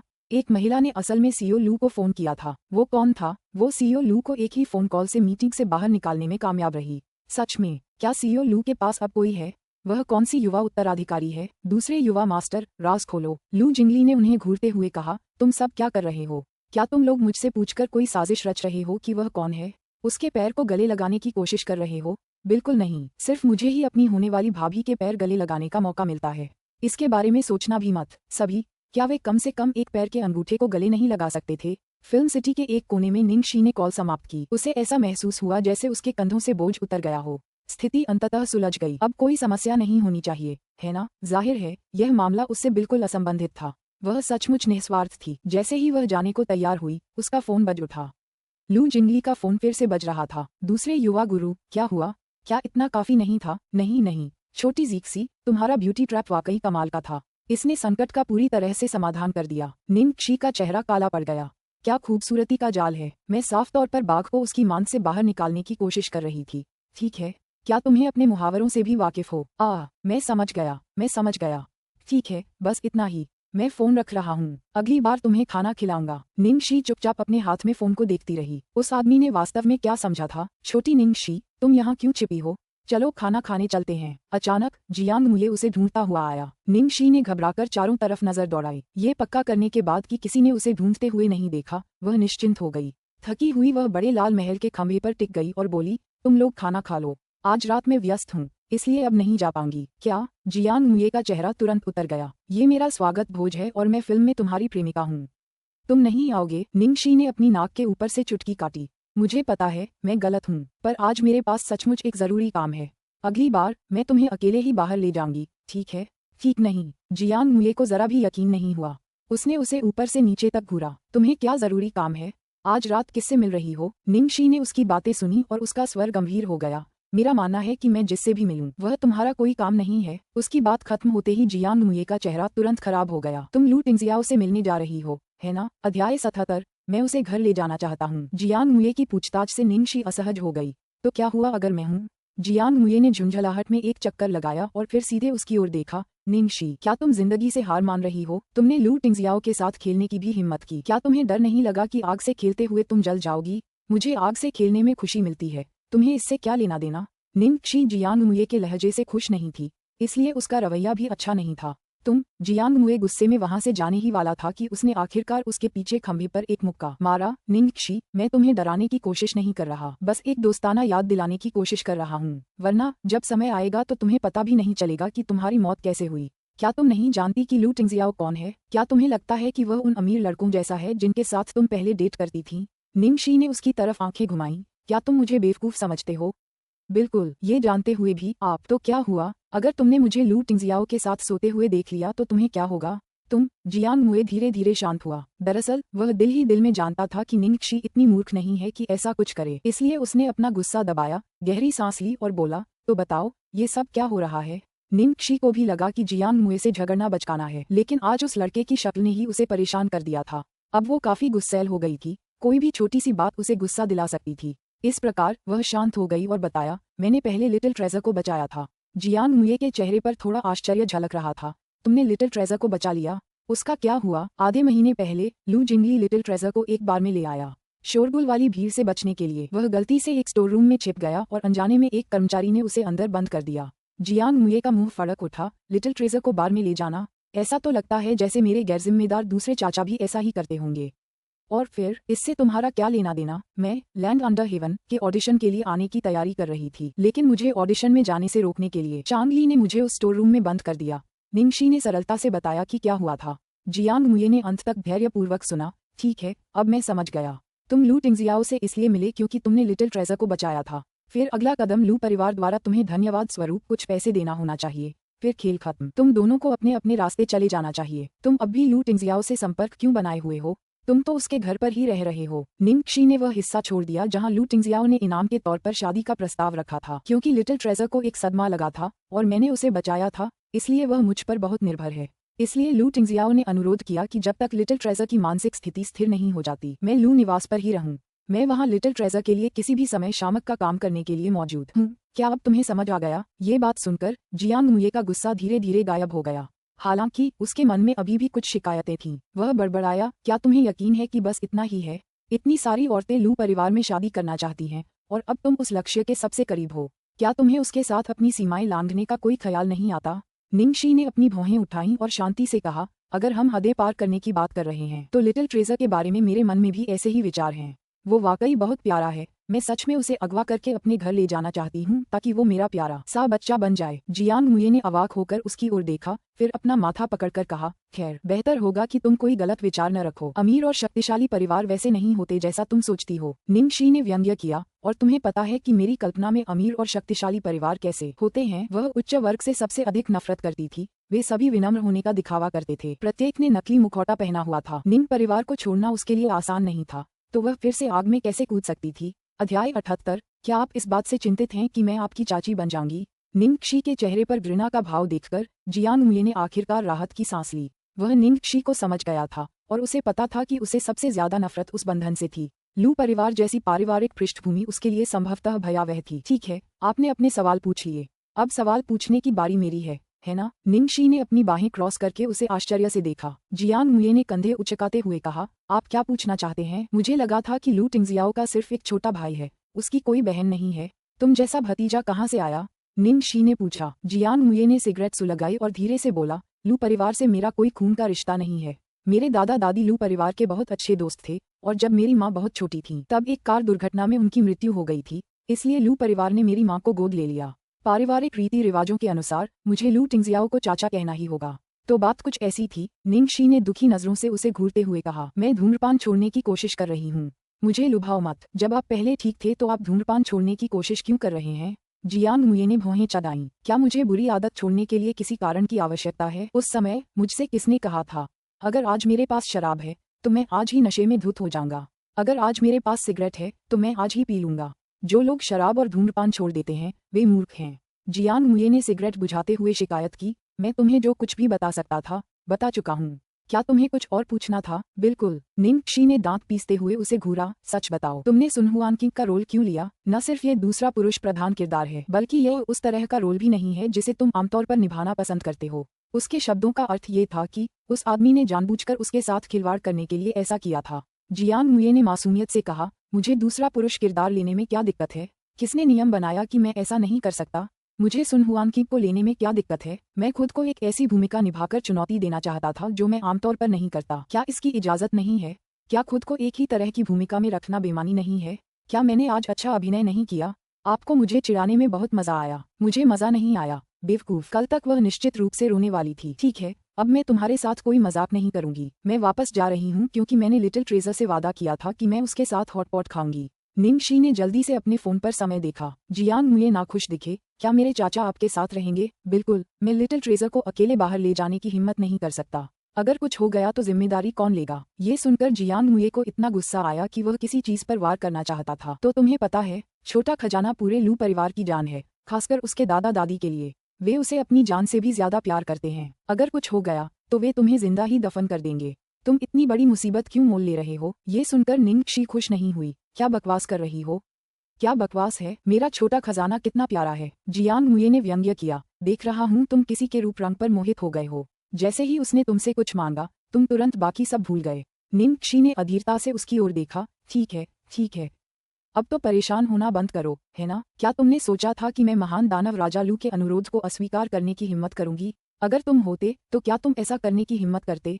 देखो अब तुम कितने डरे हुए हो। क्या तुम्हें इस बात की इतनी चिंता है कि मैं तुम्हारी चाची बन जाऊंगी? आंटी। जियांग मुये आंटी शब्द सुनकर पूरी तरह से अवाक हो गया था। वह इतना दर्द में था कि अब और बोल नहीं सकता था। अच्छा लड़का। निंगक्षी ने एक कुत्ते के सिर पर थपथपाया और फौरन फायदा उठाकर भाग गई, अपना बैग उठाकर और बाकी क्रू को ये समझाते हुए कि वह उस रात की गतिविधियों के लिए मुक्त नहीं है। निंगक्षी ने अलविदा कहा और चली गई। लड़की को जल्दी से दृश्य से जाते देख जियांग मुये के चेहरे पर बर्फ की एक मोटी परत जम गई। अध्याय 79। प्यारे मनमोहक खरगोश के कान। काम के बाद जिया किंग को आखिरकार जियांग मुये की खुशामद करने का मौका मिल ही गया। निंगक्षी के न होने से यह और भी खास हो गया, इसलिए वह शर्माते हुए जियांग मुये के पास गई। मुये, हम खाना खाने कहाँ जाएं? क्या तुम 100 रिवर्स होटल में सी फूड खाने चलोगे? मेरे पिताजी वहाँ के सदस्य हैं, हम वहाँ का वीआईपी कमरा इस्तेमाल कर सकते हैं। जियांग मुये ने कम होते उत्साह के साथ आलस से हाथ बढ़ाया। छोड़ो, मैं नहीं जा रहा, आज मैं बहुत थक गया हूँ। जिया क्विंकिंग ये सुनकर चिंतित हो गई। लेकिन आज सेट पर तुम्हारा पहला दिन है, तुम्हें ये स्वागत भोज मिलना ही चाहिए, चाहे कुछ भी हो। ये सुनकर जियांग मुये का चेहरा उतर गया। यह नियम किसने बनाया कि पहले दिन स्वागत भोज होना जरूरी है? अगर तुम्हें इतना ही चाहिए तो खुद जाकर खा लो। दरअसल हर कोई जानता था कि जियांग मुये का स्वभाव बहुत अच्छा नहीं था। जब वह अच्छे मूड में होता तो उसके साथ घुलना मिलना आसान होता, अगर वह अच्छे मूड में नहीं होता तो। और इस समय यह आदमी स्पष्टतः बुरे मूड में था। डांट खाने के बाद जिया क्विंकिंग की आंखें तुरंत लाल हो गईं। मुझे तो यही उचित शिष्टाचार लगा। मुये गेज, तुम्हें ऐसा कहने की क्या जरूरत थी? अरे तुम्हारा मुये गेज कौन है? जियांग मुये के मन में निराशा की लहर दौड़ गई। गुओ किशेग ने किनारे खड़े होकर देखा कि स्थिति ठीक नहीं लग रही है, इसलिए उसने मामला संभालने की कोशिश की और कहा, तो फिर इसे किसी और दिन के लिए टाल देते हैं। लगता है मुये आज बहुत थका हुआ है, हमें उसे पहले दिन ही आराम करने देना चाहिए था और माहौल का आदी होने देना चाहिए था, क्योंकि हमने सोचा भी नहीं था कि हम तुरंत कुछ सीन शूट कर लेंगे। सब लोग आज जल्दी वापस जाकर आराम करते हैं। बाद में स्वागत भोज के लिए हमारे पास बहुत सारे मौके हैं। ठीक है। जब वह इस मुश्किल स्थिति से बाहर निकल पाई तो जिया किंग ने अनिच्छा से सिर हिलाया। साथ ही निंगक्षी के प्रति उसकी नफरत भी बढ़ गई। निंगक्षी के पूरे दिन मुये गेगे खाने की वजह से वह इतना थक गया था कि उसे रात का खाना भी खाने का मन नहीं कर रहा था। जिया क्विंकिंग ने अपना सिर नीचे किया और चुपके से अपने फोन में कुछ तस्वीरें देखीं और उसके होठों पर एक दुष्ट मुस्कान उभर आई। निंगक्षी, बस तुम रुको, मैं तुम्हें इसकी कीमत चुकाने जा रहा हूँ। लू निवास में, डार्लिंग, मैं वापस आ गई हूँ। घर पहुँचते ही निंगक्षी की थकान पूरी तरह से दूर हो गई। लिटिल ट्रेजर उसकी आवाज सुनकर उसका स्वागत करने के लिए दौड़ा। उसके हाथ में बर्फ से भरा एक गिलास फलों का रस भी था। डार्लिंग, तुम बहुत प्यारी हो। Love you. निंगक्षी ने उसे उठाया और एक ही बार में सारा खाना गटक गई। फिर खुशी से बोली, इधर आओ, इधर आओ। आंटी तुम्हें कुछ प्यारे कपड़े पहनाने ले जा रही हैं। हम थोड़ी देर में हॉटपॉट खाने बाहर जा रहे हैं। वह छोटा बच्चा जो हमेशा बाहर जाने की आवाज सुनते ही अपने कमरे में वापस भाग जाता था, उसने आज्ञाकारी होकर निंगक्षी को उसे ऊपर ले जाने की अनुमति दे दी। जब वे शयन कक्ष में पहुंचे तो उसने उसे एक के बाद एक कपड़े पहनने की अनुमति दे दी। ये बहुत सादा है, ये बहुत गहरा है, ये बहुत उबाऊ है। हे भगवान, ये कपड़े तुम्हारे लिए किसने खरीदे? ये कैसा सौंदर्यबोध है। मुझे पूछने की जरूरत ही नहीं, तुम्हारे पापा ही होंगे। क्या वो भूल गए हैं कि तुम सिर्फ 5 साल की हो, 35 की नहीं? निंगक्षी ने अलमारी में से सामान खंगालते हुए शिकायत की और आखिरकार एक ऐसा कपड़ा उठाया जिससे वह सबसे ज्यादा संतुष्ट हुई। वाह, ये तो बहुत प्यारा है। यह एक सफेद छोटी बाजू की शर्ट थी जिसके साथ एक हुडी थी जिसके 2 लंबे खरगोश जैसे कान थे और उससे मैच करता एक ओवरऑल भी था। इस ओवरऑल में डोरेमोन की तरह आगे की तरफ एक बड़ी जेब भी थी। इस स्टाइल को देखकर लगता है कि तुम्हारे दूसरे चाचा ने तुम्हारे लिए ये जरूर खरीदा होगा। इस मामले में वो काफी भरोसेमंद हैं। छोटे बच्चों को प्यारे कपड़े पहनने चाहिए और थोड़े ज्यादा जीवंत दिखने चाहिए। निंगक्षी ने आत्मसंतुष्टि में सिर हिलाया और फिर पूछा, डार्लिंग, तुम्हें क्या लगता है? क्या तुम्हें ये पसंद है? अगर पसंद नहीं आया तो चाची तुम्हारे लिए कोई और ढूंढ देंगी। निंगक्षी लिटिल ट्रेजर की राय लेना नहीं भूली। हालांकि लिटिल ट्रेजर हमेशा उसकी राय से सहमत होता था। जैसी कि उम्मीद थी, इस बार छोटे बन ने बिना किसी हिचकिचाहट के सिर हिला दिया। इस प्रकार निंगक्षी ने खुशी खुशी उस छोटे बच्चे को पोशाक पहनने में मदद की। अध्याय 80, बिना चेतावनी के अपना कार्ड फेंकना। छोटे बच्चे को कपड़े बदलने में मदद करने के बाद निंगक्षी भी कपड़े बदलने के लिए अपने कमरे में चली गई। इत्तेफाक से उसके पास भी एक ऐसा ही आउटफिट था जो लिटिल ट्रेजर के आउटफिट से बिल्कुल मिलता जुलता था। उसने तुरंत उसे निकाला और पहना और डेनिम ओवरऑल के साथ भी मैच किया। जैसे ही वह अपने कमरे से बाहर आए, छोटी बच्ची की आंखें चमक उठीं। उसने निंगक्षी को देखा, फिर खुद को। उसका छोटा सा चेहरा खुशी और संतुष्टि से भरा हुआ था। उसने उसकी हुडी पर खरगोश के कानों को भी छुआ। आंटी शियाओक्षी के जैसे कपड़े पहने होने की बेहद खुशी में जब वे दोनों तैयारी कर चुके थे तो प्रवेश द्वार से इंजन के तेज चलने की आवाज आई। लू टिंगजियाओ वापस आ गया था। कमरे के बाहर का तापमान 30 डिग्री सेल्सियस तक पहुंच गया था, लेकिन लू टिंगजियाओ मानो अभी अभी साइबेरिया से आया हो। अपनी पतली लंबी टांगों से लिविंग रूम में कदम रखते हुए उसके चेहरे पर बर्फीली, ठंडी और खूबसूरत अभिव्यक्ति थी। जब उसकी नजर सोफे पर माँ बच्चे की मैचिंग पोशाक पहने बैठे जोड़े पर पड़ी तो उसका पूरा अस्तित्व ग्लेशियर की तरह पिघल गया। उसकी ठंडी आंखों से शुरू होकर लिटिल ट्रेजर इस पोशाक में बेहद प्यारी लग रही थी और निंगक्षी के प्यारे खरगोश जैसे कान और जादुई उम्र कम करने वाले ओवरऑल उसे और भी जवान दिखा रहे थे। लिटिल ट्रेजर के साथ बैठे हुए वे और भी ज्यादा भाई बहन जैसे लग रहे थे। ये देखकर कि लू टिंगजियाओ वापस आ गया है, निंगक्षी तुरंत खड़ी हुई और लिटिल ट्रेजर को अपने पास ले गई। हम दोनों तैयार हैं, क्या अब चलें? लू टिंगजियाओ ने सिर हिलाया और उसकी नजर लड़की के शरीर पर काफी देर तक रही। आखिरकार उसने उसे हटा दिया। चलो चलें। कार में बैठते ही निंगक्षी ने उत्साह से पूछा, अरे अरे लू टिंगजियाओ, हमारे छोटे खजाने को देखो। क्या वो इस पोशाक में बहुत प्यारा नहीं लग रहा? मुझे बहुत देर तक ढूंढना पड़ा, तब जाकर मुझे ये पोशाक मिली। प्यारा? लू टिंगजियाओ ने जवाब दिया, लेकिन ऐसा कहते समय वह वास्तव में लड़की को रियर व्यू मिरर से देख रहा था। निंगक्षी को गर्व हुआ। ठीक है, हमें लिटिल ट्रेजर के लिए और भी प्यारे कपड़े खरीदने चाहिए। हम? लू टिंगजियाओ ने सहमति की आवाज निकाली, फिर एक काला कार्ड निकाला और उसे दे दिया। ये किस लिए है? निंगक्षी ने पलकें झपकाईं और बिना समझे उस महान असीमित काले कार्ड को देखा जिसे उसने पहले केवल ऑनलाइन देखा था। लू टिंगजियाओ, उन्हें खरीदो। निंगकसी, ओह, उसका मतलब यह नहीं था। ठीक है, उसने बिना किसी चेतावनी के लोगों पर पैसे क्यों फेंके? छोड़ो भी, चूंकि उसने उसे पहले ही दे दिया था तो घर वापस आने पर वह उससे लिटिल ट्रेजर के लिए कुछ और प्यारे कपड़े खरीदने वाली थी। जब वे अपनी मंजिल पर पहुंचे तो लू टिंगजियाओ सबसे पहले उतरे और फिर सज्जनता से बाकी 2 लोगों के लिए कार के दरवाजे खोले। उन्होंने निंगक्षी की तरफ देखा और पूछा, क्या तुम ठीक हो? उसके साथ इतना समय बिताने के बाद निंगक्षी धीरे धीरे लू टिंगजियाओ के संक्षिप्त बातचीत के अंदाज की आदी हो गई थी। वह जानती थी कि उसका मतलब है कि क्या उसके साथ सार्वजनिक जगहों पर जाना ठीक है। निंगक्षी ने अपना सिर खुजाते हुए कहा, सब ठीक होगा। अब मुझे कोई नहीं पहचानता और ऊपर से मैंने ऐसे कपड़े पहने हैं। ऐसा कहकर उसने एक लेंस रहित गोल अंबर रंग का चश्मा निकाला और उसे पहन लिया। ऐसे ही ठीक रहेगा। मम्मा, लू तिंगजियाओ ने सिर हिलाया। वे तीनों हॉटपॉट रेस्तरां की ओर चल पड़े। निंग शी का अनुमान बिल्कुल सही था कि कोई भी उसे नहीं पहचान पाएगा। हालांकि वह छोटी बन और लू तिंगजियाओ के बारे में भूल गई थी। पिता पुत्र की यह जोड़ी बेहद आकर्षक लग रही थी, खासकर जब वे साथ खड़े थे। वे लगभग सभी की निगाहें अपनी ओर खींच रहे थे। दरअसल निंग शी आज भी काफी आकर्षक लग रही थी, क्योंकि उसके छोटे से जूड़े के साथ माता पिता और बच्चे वाला पहनावा भी काफी मेल खा रहा था। उस पिता और बच्चे को देखो, क्या वे बहुत अच्छे नहीं लग रहे हैं? बड़ा तो कितना सुंदर है और बच्चा कितना प्यारा है। उनके साथ वाली बहन भी बहुत सुंदर है। ये परिवार कितना सुंदर है। क्या पापा भाई बहनों को बाहर ला रहे हैं? माँ कहाँ है? ये सुनकर लू टिंगजियाओ का चेहरा उदास हो गया। सौभाग्य से उस आदमी के बगल में बैठी महिला बोली, पापा भाई बहनों को बाहर ला रहे हो? ये तो पूरा परिवार है। ठीक है, वो लड़की तो जाहिर है उस आदमी की पत्नी है, बच्चे की माँ है। बिल्कुल नहीं, वह लड़की बहुत छोटी लग रही है। तुम्हें क्या पता, बस इतना है कि पति पत्नी से बहुत लंबा है। जिस तरह से वह आदमी उस लड़की को देख रहा है, उससे तुम अंदाजा लगा सकती हो। जाहिर है कि यह एक पति की प्यार भरी नजर है।